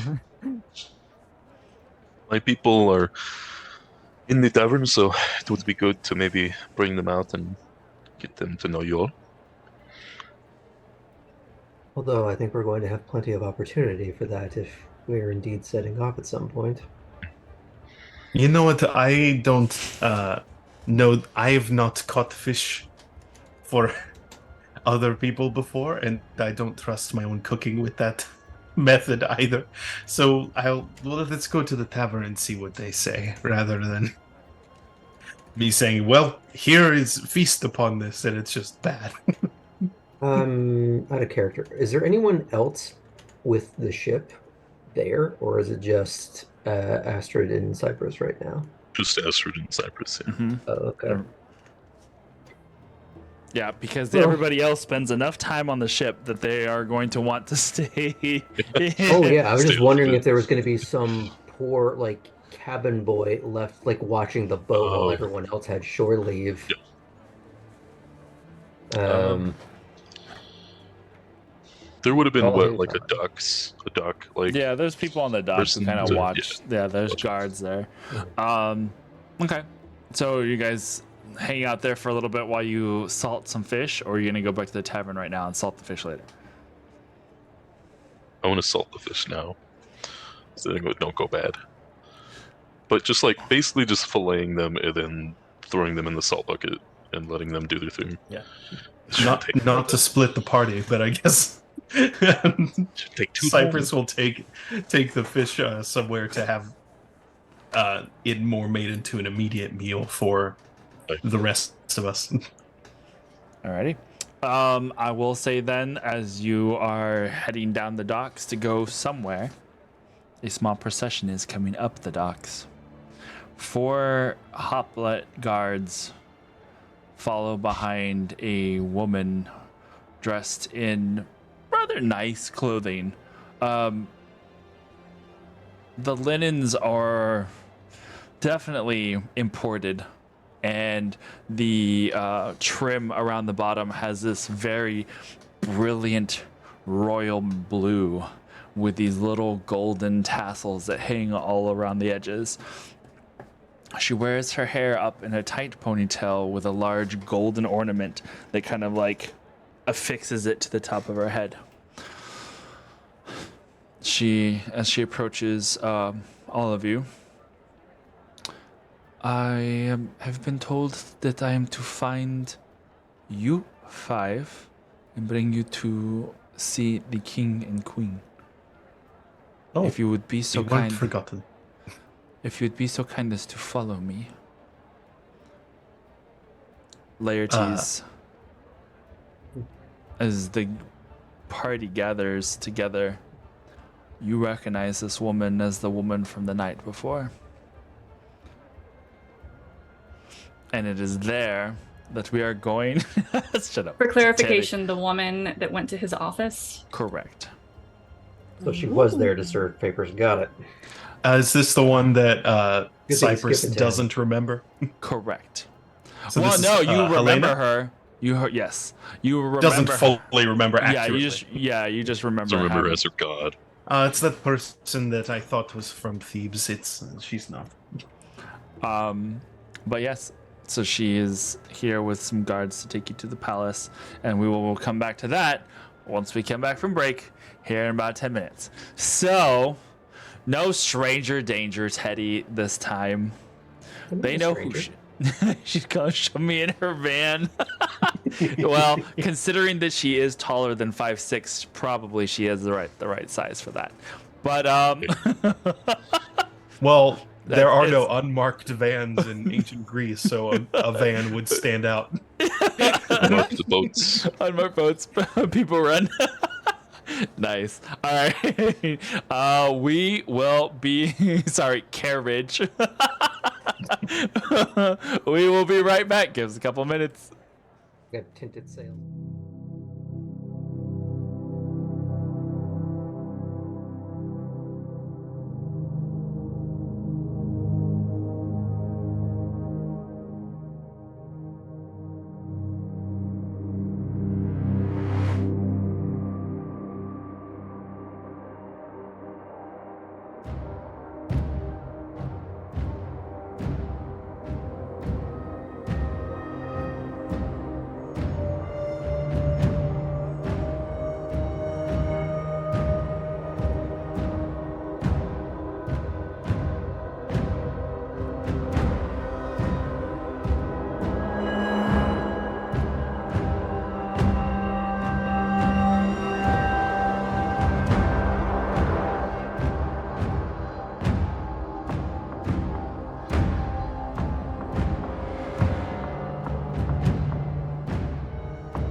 doop.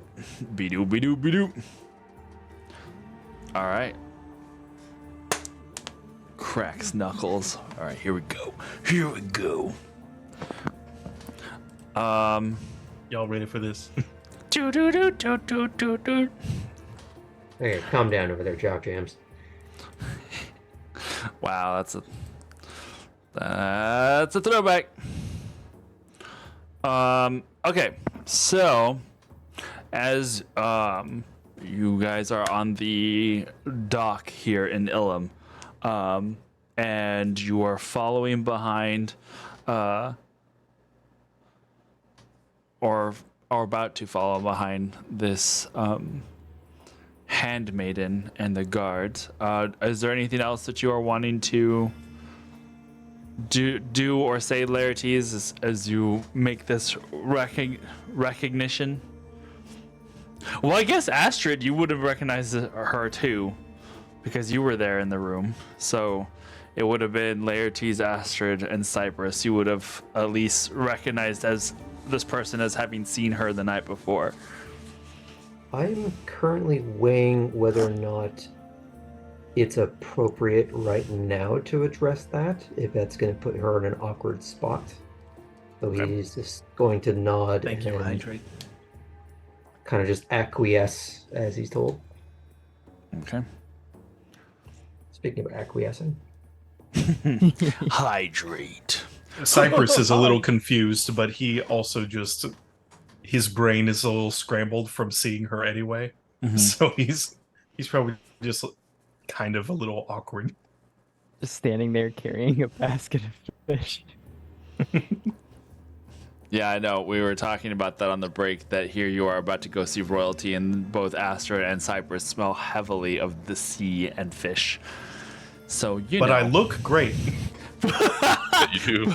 But your armor My is armor is sparkling. better Please. looking than it was before the fight yesterday. Yeah. I feel out of character. This is just a long con, so they could go up to the king and queen and say something's fishy here, and then say it with a completely straight face. Your Majesty. Your Majesty. Beautiful. I want them put to death immediately. Oh, no. All right. Believe it or not, jail. There we go.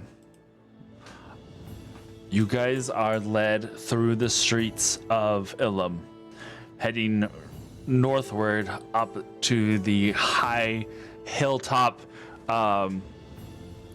walled inner city of Ilum, where the palace of the king and queen sit. As you are walking, the woman introduces herself as Helena, the handmaiden of the queen. She, along with the 4 guards, she leads the way, and then the 4 hoplites, 2 on the front, 2 that take up the rear behind you, follow you through the city as she leads the way up to the palace. I would like you all to make perception checks for me. Could I also make an insight check? I'm trying to gauge whether she showed any recognition of us, or if she's trying to play it cool. Sure. 8. Beautiful. Inside of 12. Wow, that's fantastic. Perception is a natural 20 for a 23. Woo! Look at you. My perception is 21, which, great. All right, Hindsight cool. is 2120. All right. I will say, as you guys are walking through the city, it is clear that on the second day of the festival, there is a mixed feeling amongst the crowd. There is still that air of revelry as flowers hang from garlands. The festivity or objects of the festivities are still all around. And there are still groups of people that seem to be going from one event to the other. But There's an oddness to the air.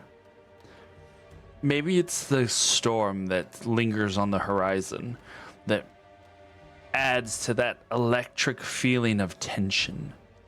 Maybe it's knowing what the events that transpired last night and how fast news travels within the city. People seem to be looking over their shoulder a little more. They stare at the other groups that they don't recognize with just a slightest twinge of suspicion. And upon seeing a small delegation of individuals being led by the palace guard up to the palace itself, even more eyes start to turn and follow as the 5 of you are brought along. It's not quite accusatory. It's just they're paying attention,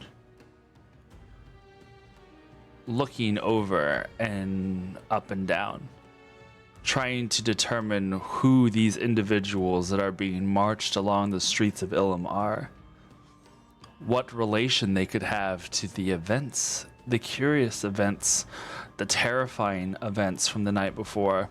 Was it just a drunken episode that of a story that maybe didn't quite go as told and has just been spread like wildfires to where now anything was possible?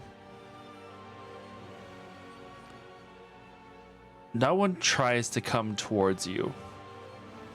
No one tries to speak to you, but you can all tell that the deeper into the city you go, the more that hushed whispers seem to follow.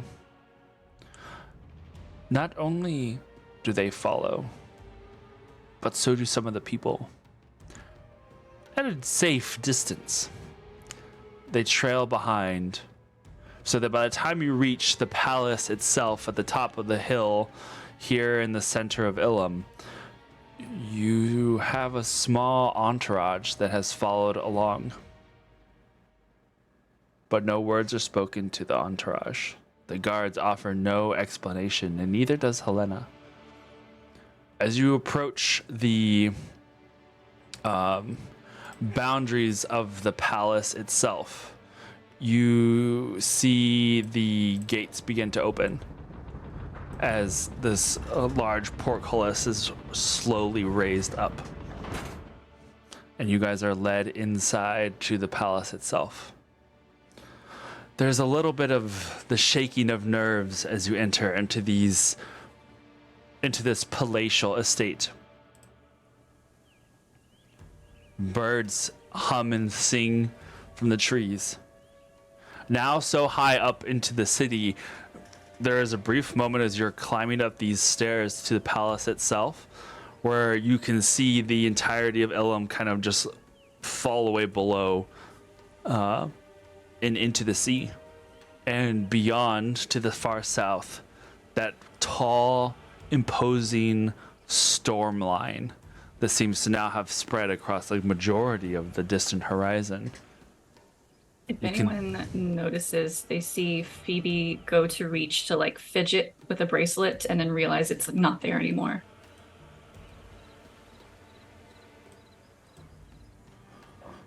I tried to give it to you. It's yours. Okay.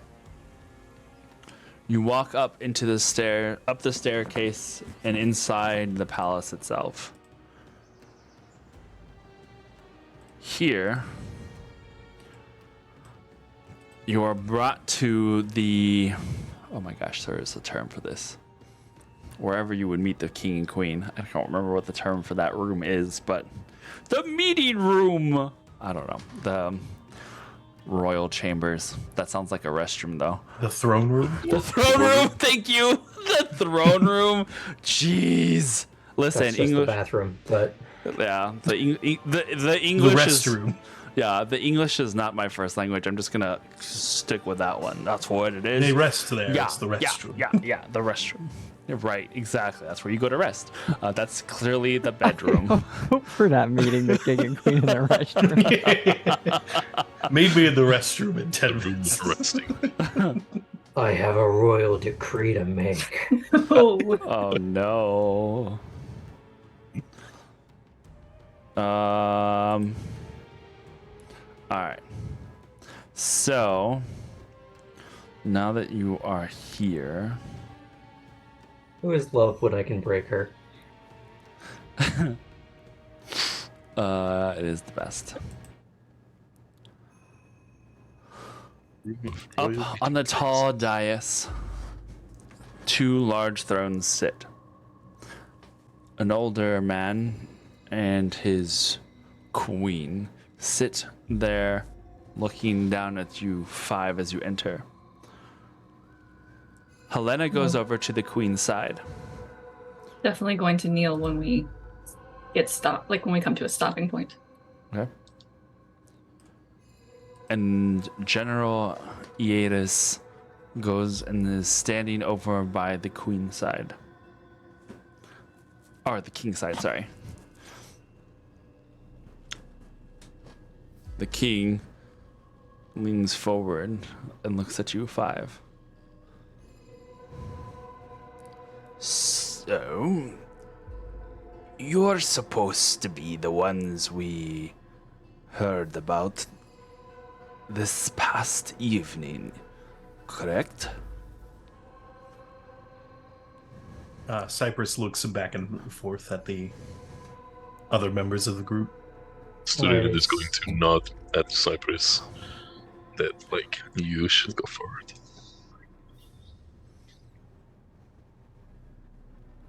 It depends on what you heard, Your Majesty. We were present indeed, but some rumors that have spread are neither favorable nor true. Neither favorable or true. And what events do you say did you perceive? He looks again at the group just.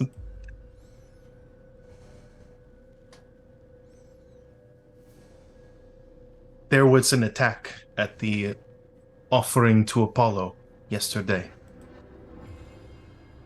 We suspect cultists of Phobos had summoned a creature via a ritual and attacked the people. More specifically, they attacked a child who many know by the name Diodoros. We defended him to the best of our abilities, and slayed those whom were attacking. But the child still perished.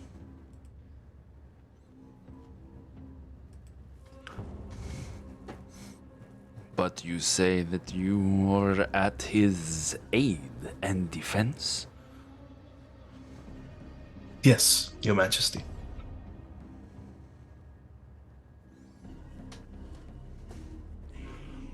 I understand that you, and he looks over at Themisto, are bound for greatness, as it were. You are to be a Pythia in training, yes?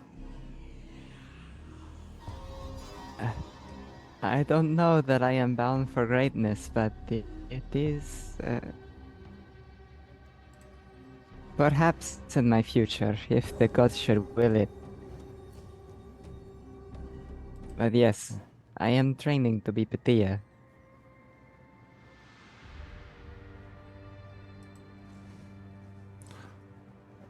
And what was it that you saw from your particular vantage point?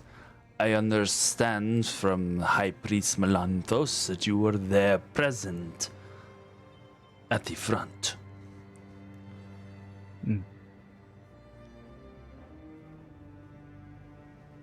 My king, would you like what I witnessed or what I perceive? What is the difference?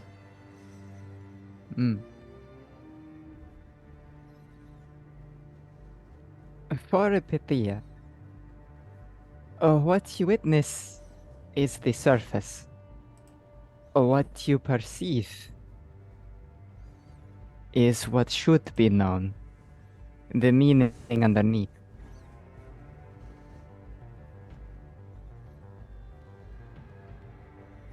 Then let us have both.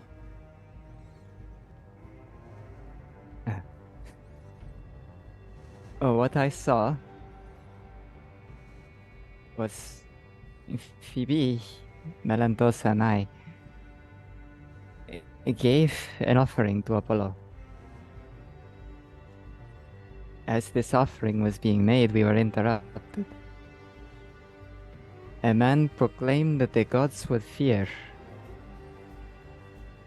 A brilliant flash reached the eyes of all.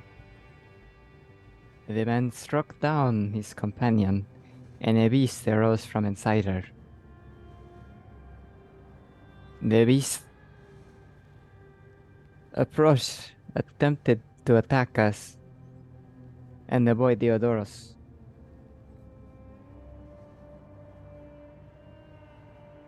These three came to our aid.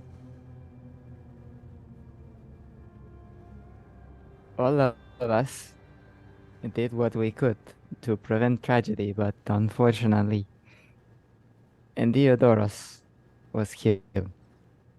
That is what I witnessed. And what did you perceive?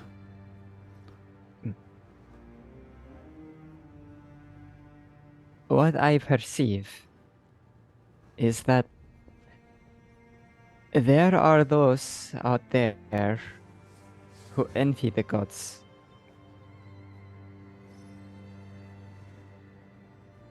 Who wish to have the type of adoration that they receive from us. They want to turn us away from them.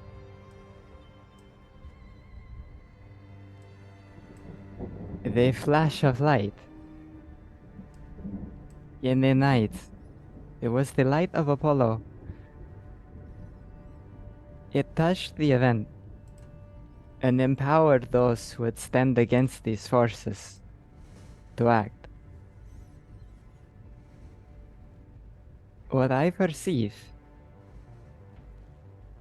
is that there is a challenge coming, but that unity among strangers is the way forward, is the way to confront it. I think, though, with the death of the boy Diodoros, it is clear that even in the best of circumstances, there will be a price.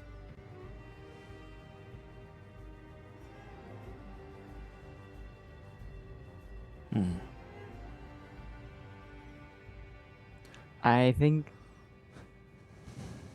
it is dangerous to stand apart in the coming days. Do you mean to say you five or all of Ilum?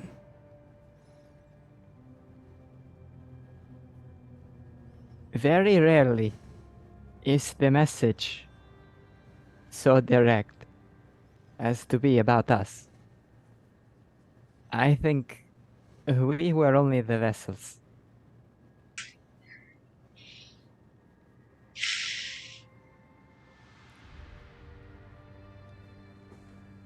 So you agree? You are vessels of the gods. In that moment, perhaps. There, under the eye of Apollo, as we rose to defend his festival, it could have been anybody.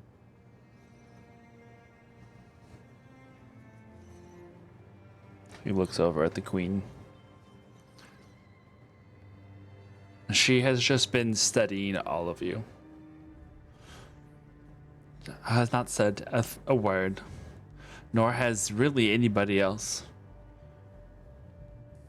The king looks over at the general at his side.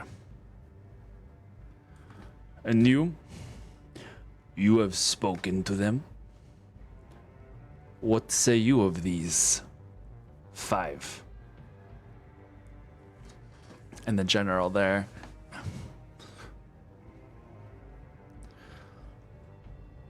They do not bear any markings of demigods, but merely a turning of fate to have been in the right place at the right time.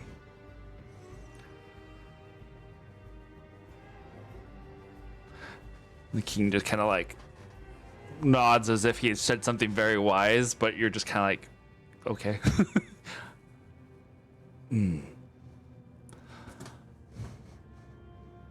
Would you be willing to share what you perceive this evening? There will be If it would please you, my king. There will be many who will be gathered together to see what more signs from the gods might appear on the second day of the festival. Already, he gestures towards the nearest like open door or window where you can kind of barely see the direction he's gesturing is towards the storm outside. Already, it seems that the gods are disturbed by whatever happened this last eve. Perhaps your words as a Pythia to be might calm them, as Poseidon calms the seas during a storm. But just like Poseidon, the words you choose might also rally a tempest that will have to be dealt with. So choose your words carefully.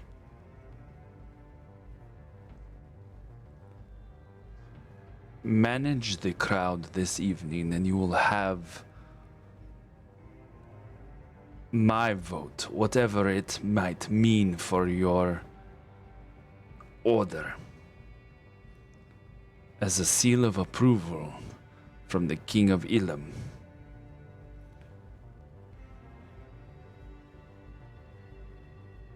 Rally the crowd into a frenzied mob, and your journey stops here. Am I understood?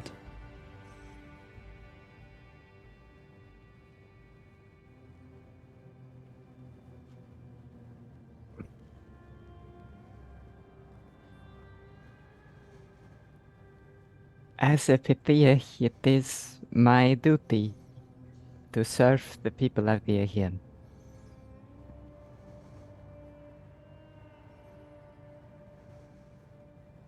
And you are one of those people, my lord. He leans back with a satisfied smile on his face. Then, for the time being, you are guests of the palace. I have obligations. General, if you will see to their care, and that they all find their way to the festival tonight safely. The general just nods. Everybody who had kind of found themselves at ease suddenly straightens up as both the king and queen rise. And they both leave to the back of the chamber, leaving the general and Helena there in the chambers with you. Helena steps forward to the five of you. If you would please come with me.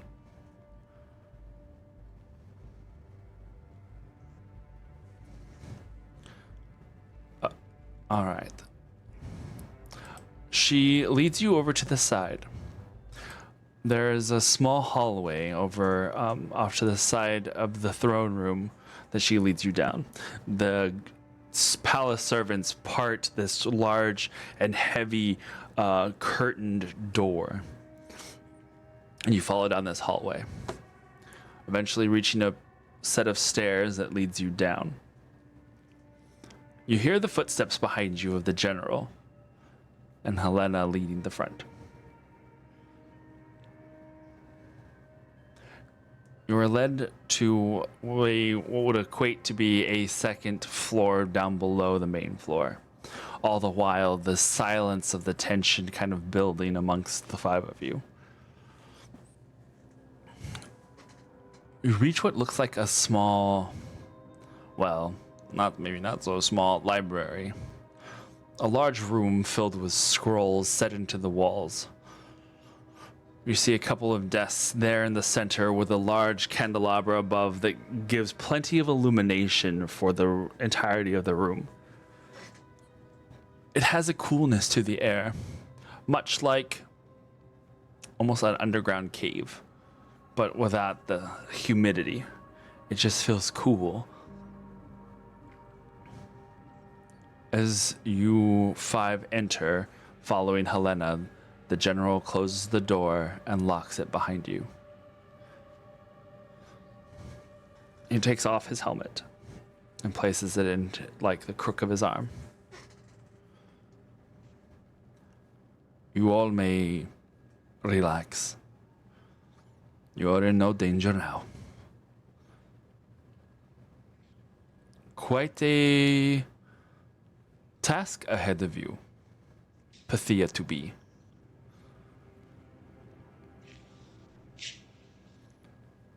It is. And you must excuse my hesitation, but I am supposed to interpret what I see.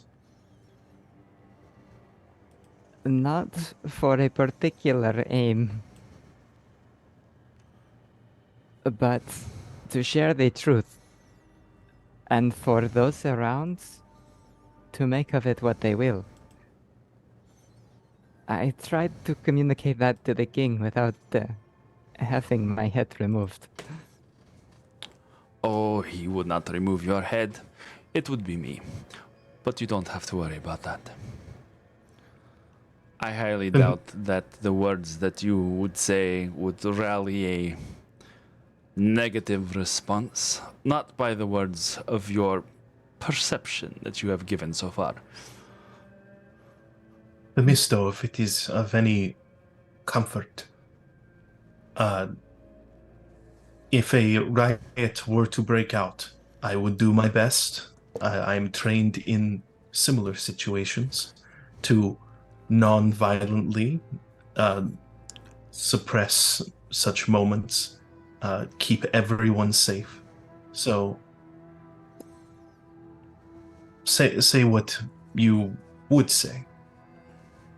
And in case the worst should happen, hopefully we can prevent the worst from happening.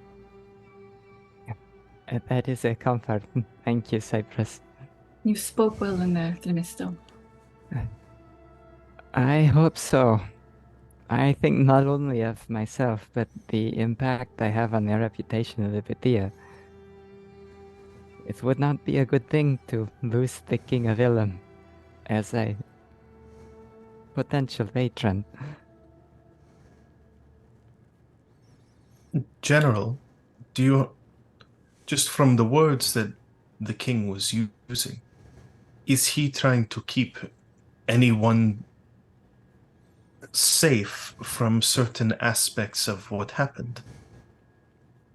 Is there anything he's trying to hide for his sake or someone else's? I understand if that is an impertinent question, but He is trying to keep the people from beginning to point fingers at the shadows. It is very easy in situations such as this for hysteria to cause a hunt to find someone to blame, whether they are guilty or not. So no, is there and yes. not any more benefit from one of these people, one of the king's or queen's people, making this announcement instead of Themisto? Which I, of course, mean no offense to Themisto. This is clearly what you are meant for. But if the fear is distrust, unless I'm mistaken, very few of us, if any of us, are actually from here. Yes, but to speak with the voice of the Padilla carries across cities. I'm not good at And- politics. It is a useful thing for a leader to have a message conveyed by us rather than themselves. If it is not received well, then there is someone to blame. Yes. DM, can you remind me, is Helena in the room with us? Mhm. Or did she leave? Okay. I No. thought- She's just listening. To which she speaks next. The general has told me that he has spoken with you at depth. And Cypress kind of side eyes the general a few times, trying to read what that statement Yeah. means. Can I insight that statement? Sure. I didn't know what you, I didn't know whom you were talking about too at first. No, I was like, Helena Yeah. specifically of Yeah. the. yeah, He talked at length about something we were told to be silent about. yeah. That is only a 9. 15.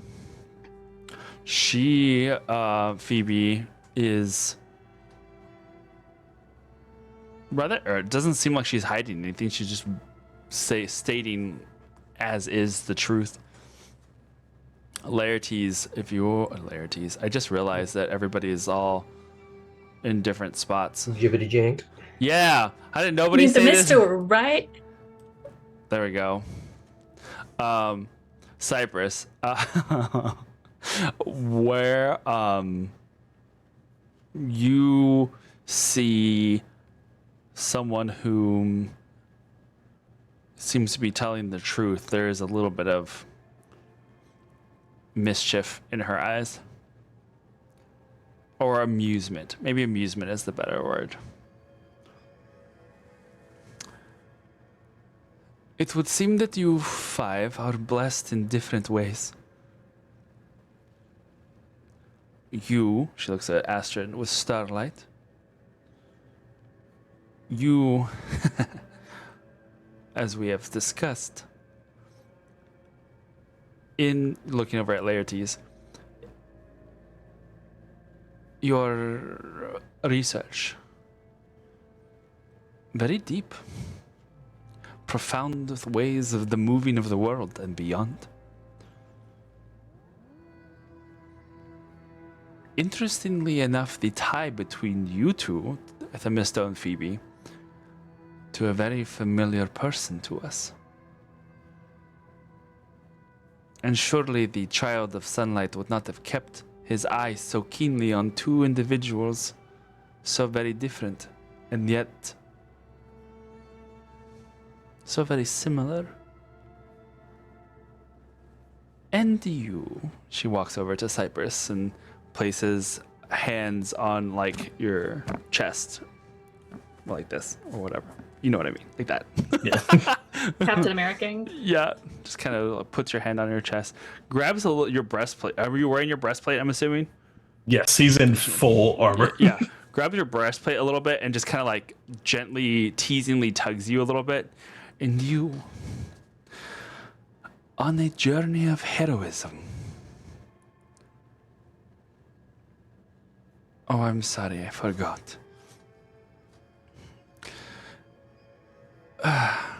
My lady, do you wish us Cypress's to keep eyes calling flash. you It is divine sense. Helena, or is there another name you prefer us to call you? Helena is fine for now. But I do go by other names. And Cypress, if you are doing your divine sense, you are The same thing that he doesn't know he had already done. spotlight to the face. The girl is like right in front of you. Divinity, immense power. We're gonna say that with your divine sense, it's more of a gauging of someone's power and how they're like their power level to what degree.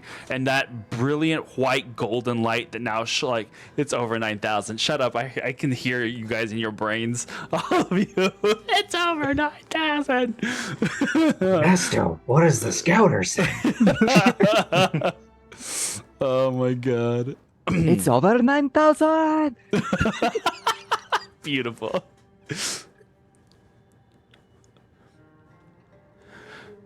General Ares and I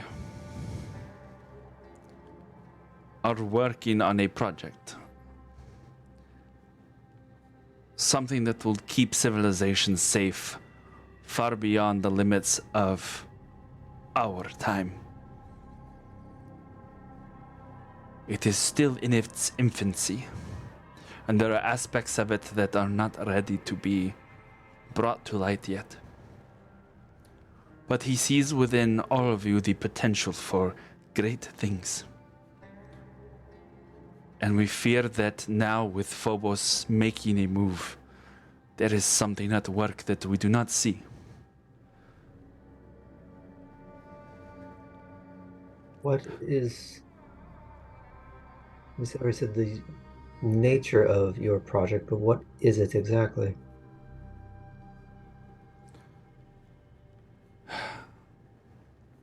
She looks at the general. Perhaps it is time to bring them into the fold. He looks over at her like he was watching you guys, and then as she brings that up, he goes over and then looks at you five. They must be tested first. That was what we agreed on, isn't it? I think our test is already beginning.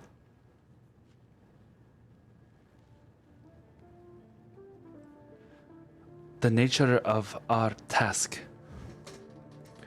is for the education, so that others might know the truth. The one that extends far into the past and potentially far into the future.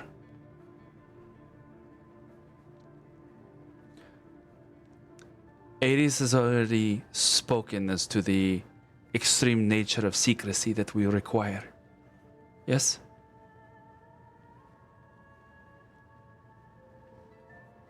The things that you will be seeing soon, if they were known to most men,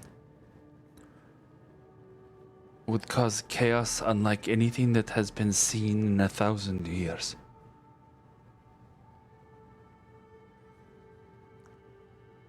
Only there will be no unifying reset of the world. It will just continue on into chaos and fear until the arrival of the one that we all fear most.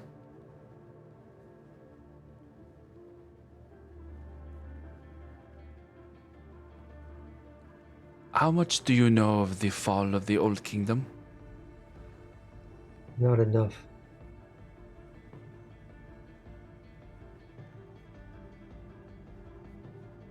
If my companion thinks so, then I know that that's the case with me.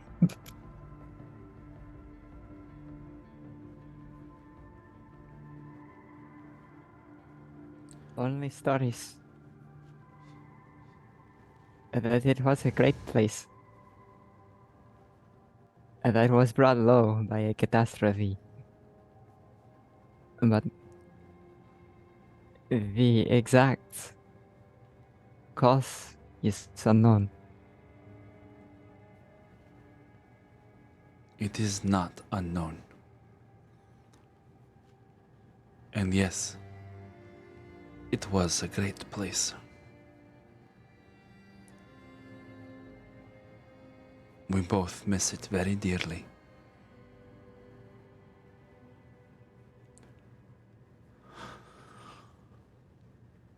That being said,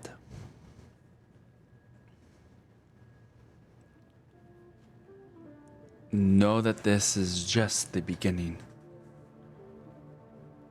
We are going to task you with finding the lair of Apollo. We must know why Phobos seeks his death.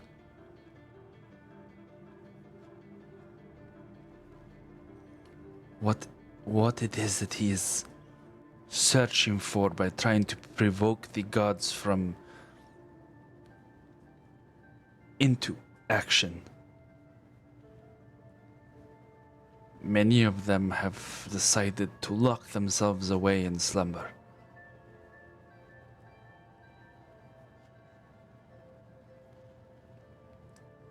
There are those of us, however, who do not wish to just sleep away the problems of the world. Things must be done so that history does not repeat itself.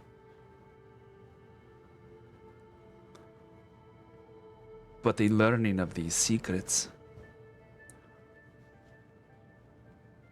will be difficult for you.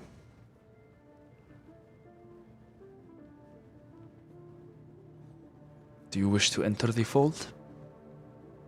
And as she says this, she gestures up to the wall, and you see black, sparkling light. It's like black and with like little starlight, pricks of white starlight within it, or white I hate to use the word white sprinkles, but it's like black and this like blood. Yeah, you know what I mean. Like that Nyx light, right? But minus the color. It's just black and white stars. And it seems to tear at the stone wall to create a void-like portal. Helena is the name that you may call me.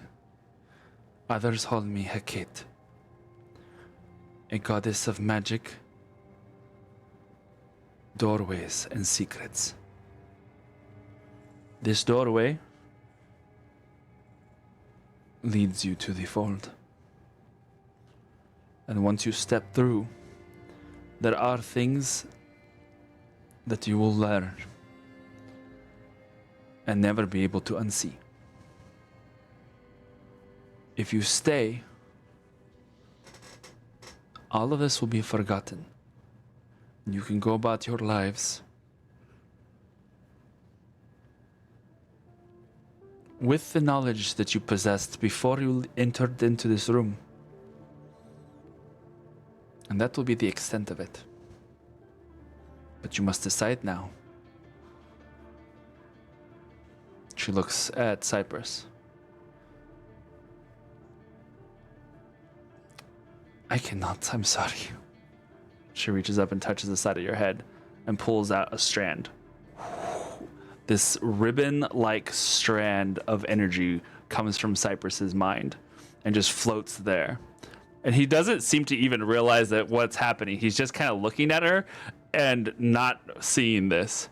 You see her wave some fingers as these sigils appear around.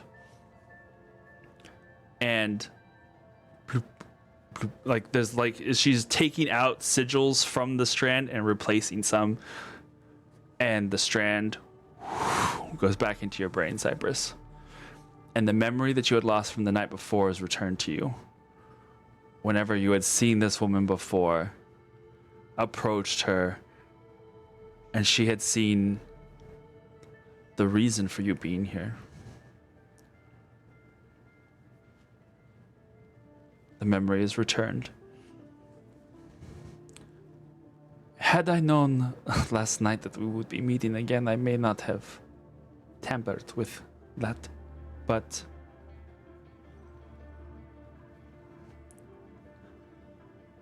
fair is fair. And I wanted you to realize how easily you can forget things if the need requires it.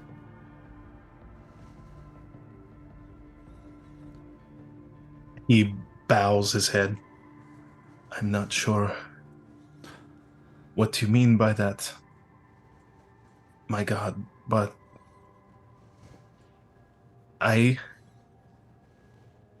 may I make a request? I can't promise to grant it, but yes. Then all I can do is make it. I will enter the fold. But you have both expressed how secret this must be.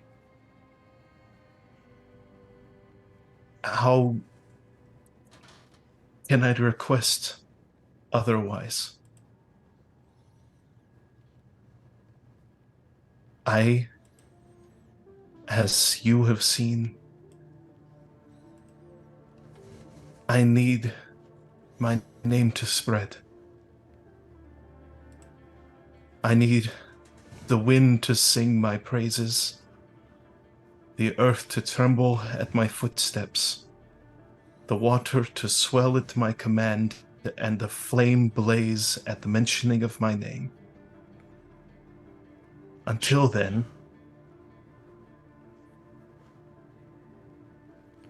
I can't go back. She smirks a little and rolls her eyes. The queens of Thebes are so dramatic. There are aspects of this that will be known. And there are aspects of it that will never be known. But if you require something of greatness to be sung about, this is where it starts. For if we fail, there will be no songs. There will simply be the crying and gnashing of teeth. And if you're lucky, death.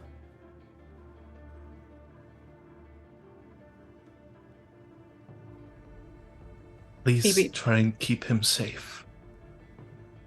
And I will swear myself to you entire.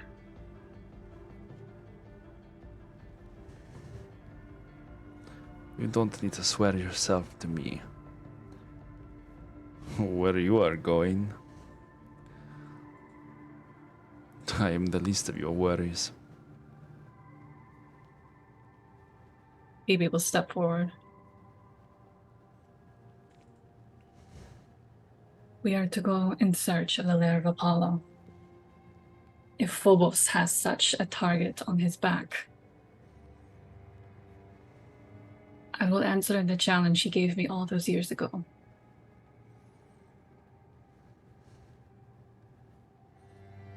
Which was?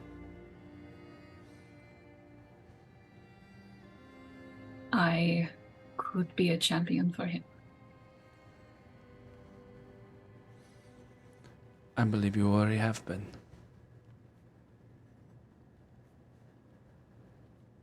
Then go. Phoebe, daughter of the sun.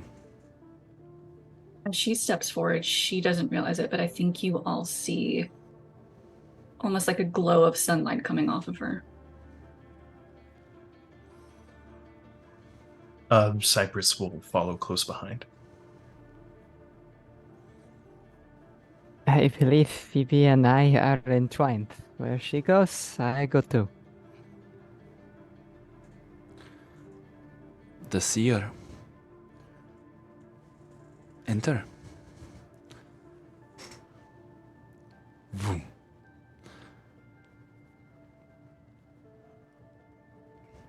Astrid and Laertes remain. The general walks up to Astrid.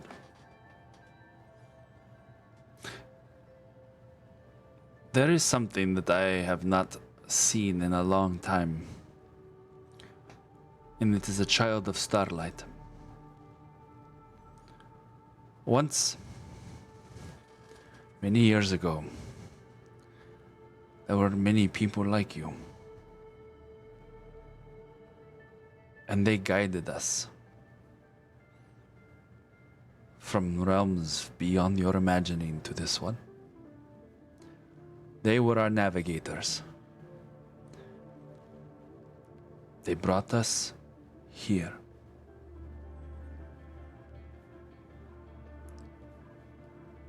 You're muted. All right. No, you just. I think the mic is too far from your mouth for it to pick up. To To Terem. Terum. There are places beyond. More places than there are grains of sand.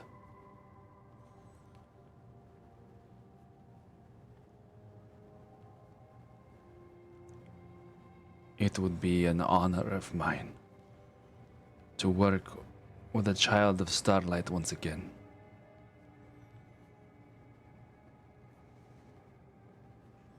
I'll do my best.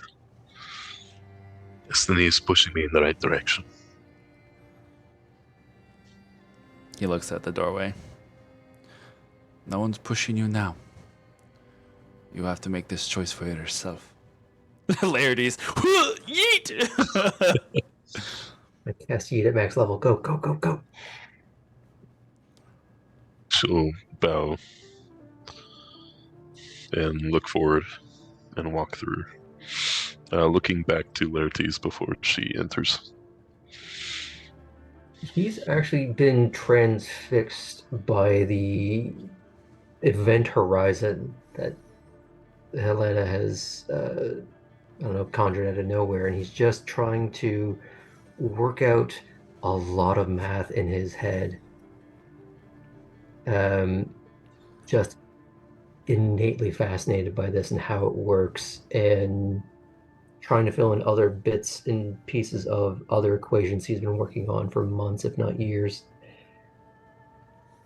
And he's just enjoying that for a moment because it might be his last like happy discovery with no weight attached to it for the foreseeable future. And he's just enjoying that quiet moment before the reality and the weight of where he is, who he's been talking to, resurfaces. And there's Helena speaks. As I have said, I have seen you speak before. Yeah. I know that you have a certain viewpoint of us. She looks over at the general. And then back to you. You are not terribly mistaken. We have great power, yes, but we also have a greater responsibility. And it's been weighing on our shoulders for far too long.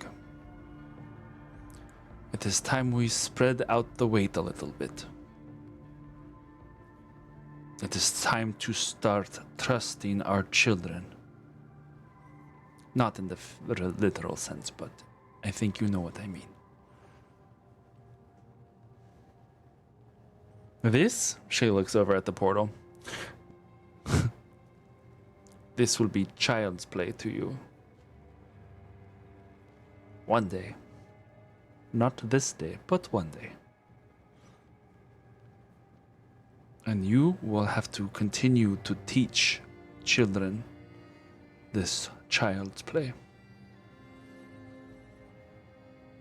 until the arrival of that which we fear most. You said one that you fear, and then you said Phobos. They are not one and the same, are they? They are not. He just acts as a herald of sorts, self-proclaimed.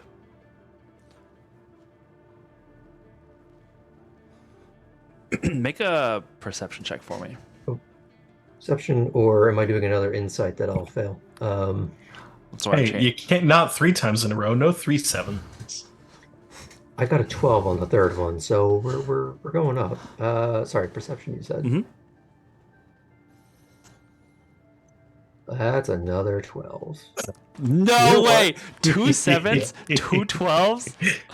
I am going to use a chronal shift to try and make that not terrible. Hey, if this is Baldur's Gate, like 12 gets you most things. So 19. 19.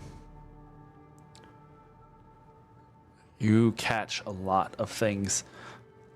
Your eyes are constantly moving. There is no detail that is left unseen, usually, when you're not heavily distracted.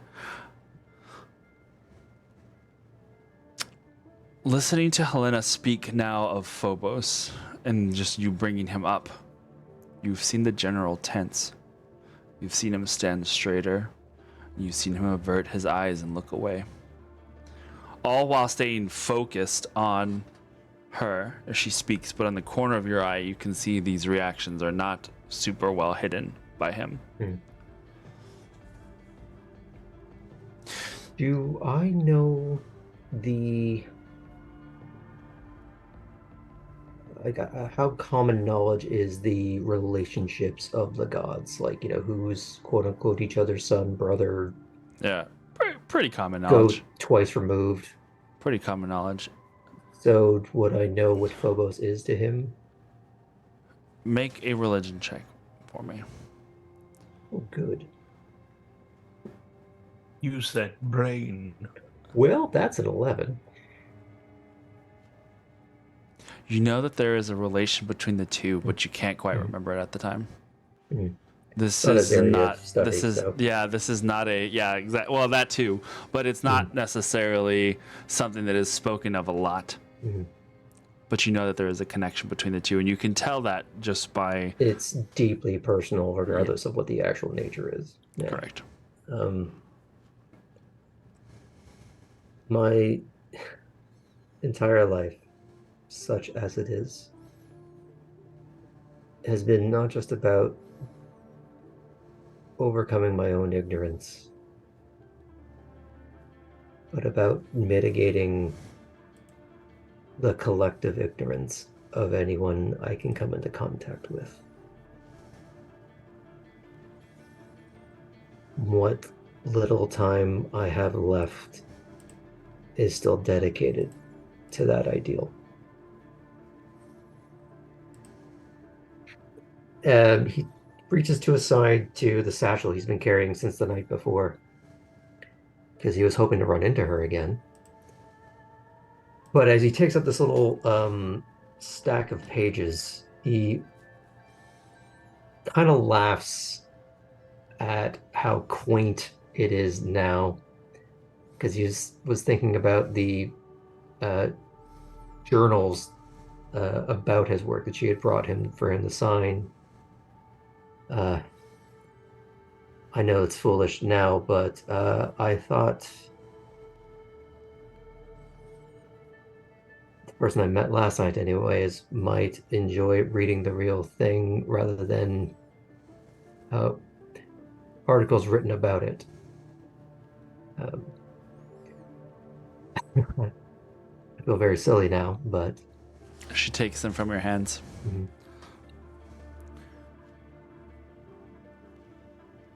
I'll give them some notes. So there is something written on it on like the cover page, and it was extremely humbling to meet someone that not only knew of my work, but was I'm trying to remember what I had written for this, but it's somewhere else. But was enthusiastic enough about it to try and learn more. And it is my sincere hope that you will humble me further by one day appearing in my class to debate me and put me in my place. Because he's in his mind, he's thinking of the cycle with Pelenos. Yeah. It's the idea of every successive generation should be better and more advanced than the one before. And just says Laertes of Sagan. She looks down after she says that about the notes. And kind of chuckles to herself. In hindsight, Careful what you wish for.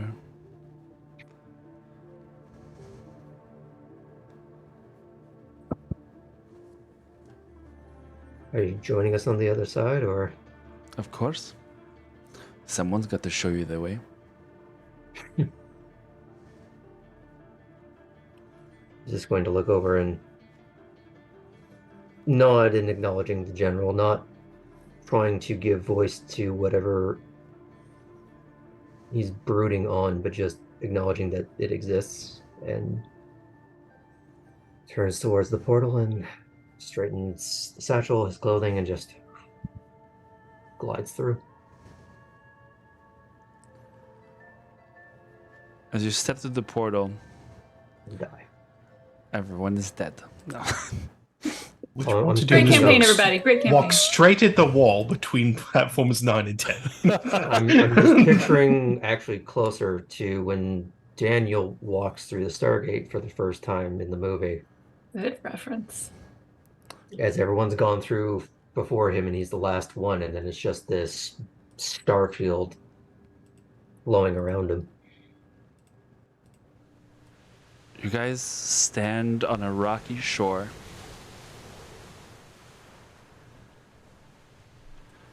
You can see the bluest of blue oceans around you.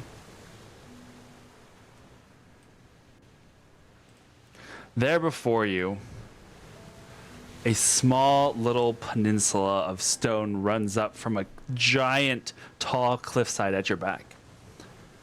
At its end, a oddly shaped, almost pyramid-like stone structure rises from the water.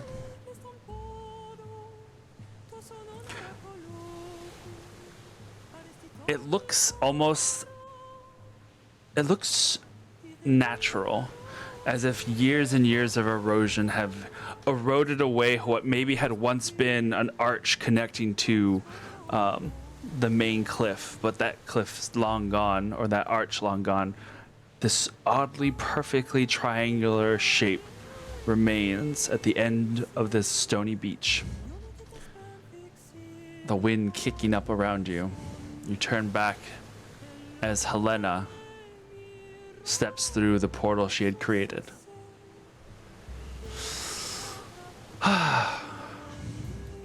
No place like home. And she walks towards the structure. And that is where we will end for tonight. New background. The way that you've been keeping up with like what's going on though with your background. Talent. He's been preparing. No, it just now found this. Well, that was the weirdest feeling I have ever had in my entire life. Which part?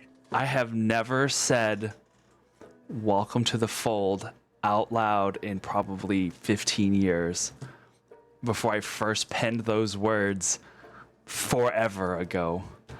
And it's the like goosebumpiest thing to be on this ride. It's super cool, but also, what the hell?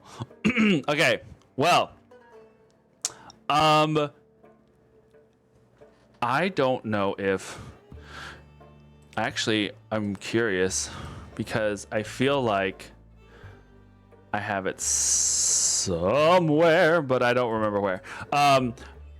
You may have a recollection of that exact structure having made an appearance during a trailer that we had made before the campaign got started. And I was gonna play the trailer again right now, but I did not have that already prepped, and I forgot to look it up. And I know it's in my computer Do somewhere. we see 5 to 10 skeletons strewn about on this beach? I hope not. It's not the I same hope they place. made it It's out. not the same place. Okay. No, it's fine. It'll all be fine. They're still in the process of getting killed when we get here. Yeah. I hope not. They're trying to turn the dolphin into a shark at this point. All I'm Yeah. picturing is that Zack Snyder Netflix zombie movie where they make the idea that are we in a time loop? Ha. Oh But yeah. my God. Sonder. Please post that in Discord. Oh my gosh, that's so good. Uh-oh. Do I want to know? Yes, you do. Yes, you do. Lordy. I have never been prouder of you. I don't know if that's necessarily a compliment or not coming from you. Well, therein lies the godly mystery of it all. Oh my god. I think I found it. Is it just... Oh, well... Yeah, no, that's... Oh, Campaign 2 promo. That's the one. Alright, we'll just play that as we exit out and pay it. It's Thank right... you, Kenny, for that clip. No! No, it's a good clip. It's fine. It's fine. Welcome to Goosebumps. Whatever. It bothers You me could that have he clipped didn't the name that. beginning. No, He no, still can. no, it's Mhm. fine. It's weird how that. I can later. Yeah. What I'm really disappointed in is that Teddy did not name that clip R.L. Stein. Uh-huh, It was uh-huh. Know right what there. that clip You- contained. I'll have to go back and listen to it. Oh no! I don't All know right. why you must fail me so often, Kenny. He's still learning. He's still new. Oh, no. Unlike Sonder, he Was has it been more proud of you than this moment. Alrighty, guys. Well, keep posted. We'll let you know here in the Discord if we have any changes for next week. I think that's the thing now. Yeah, there it goes. There it goes. It worked on the first time. It's a I miracle. did it. But until then, be brave, stay fey. Safe code is Mango, and there was another one that we had used, and I forgot what it was. It was like episode 2 that we used it, and I was like, "Oh, that's No Moon," or something like that. Oh yeah. Something like that. I don't know. Anyway, we'll see you next time. Bye.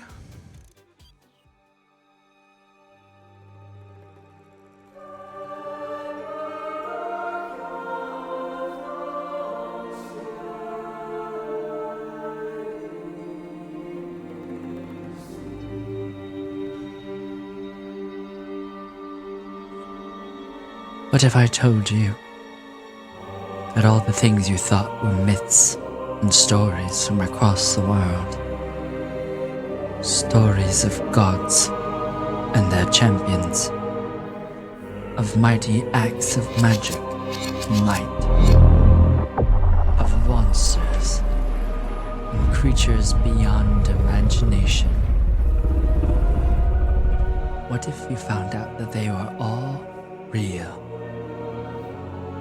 That as the stories were written down, they were indeed versions of the truth, and not flights of fantasy. Would you like to see these stories? So that one day, you will know how the story will end. I thought you might. Why don't you take a look?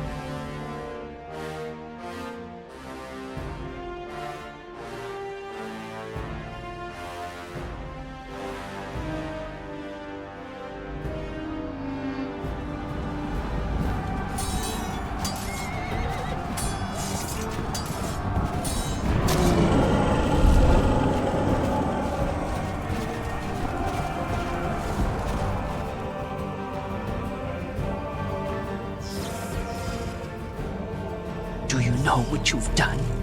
You've cursed us all. You don't understand. We can't run anymore.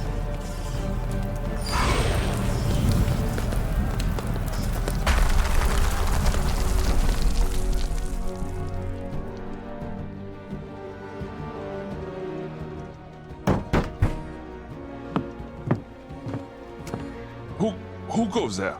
Show yourself.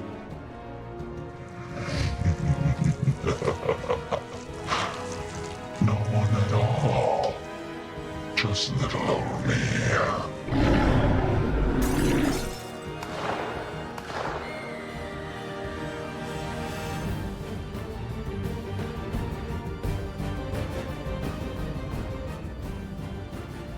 All ships on me. We aren't going to get another chance at this. Make it count. Yeah, Commander. All wings engage. This is it. On your left! On your left!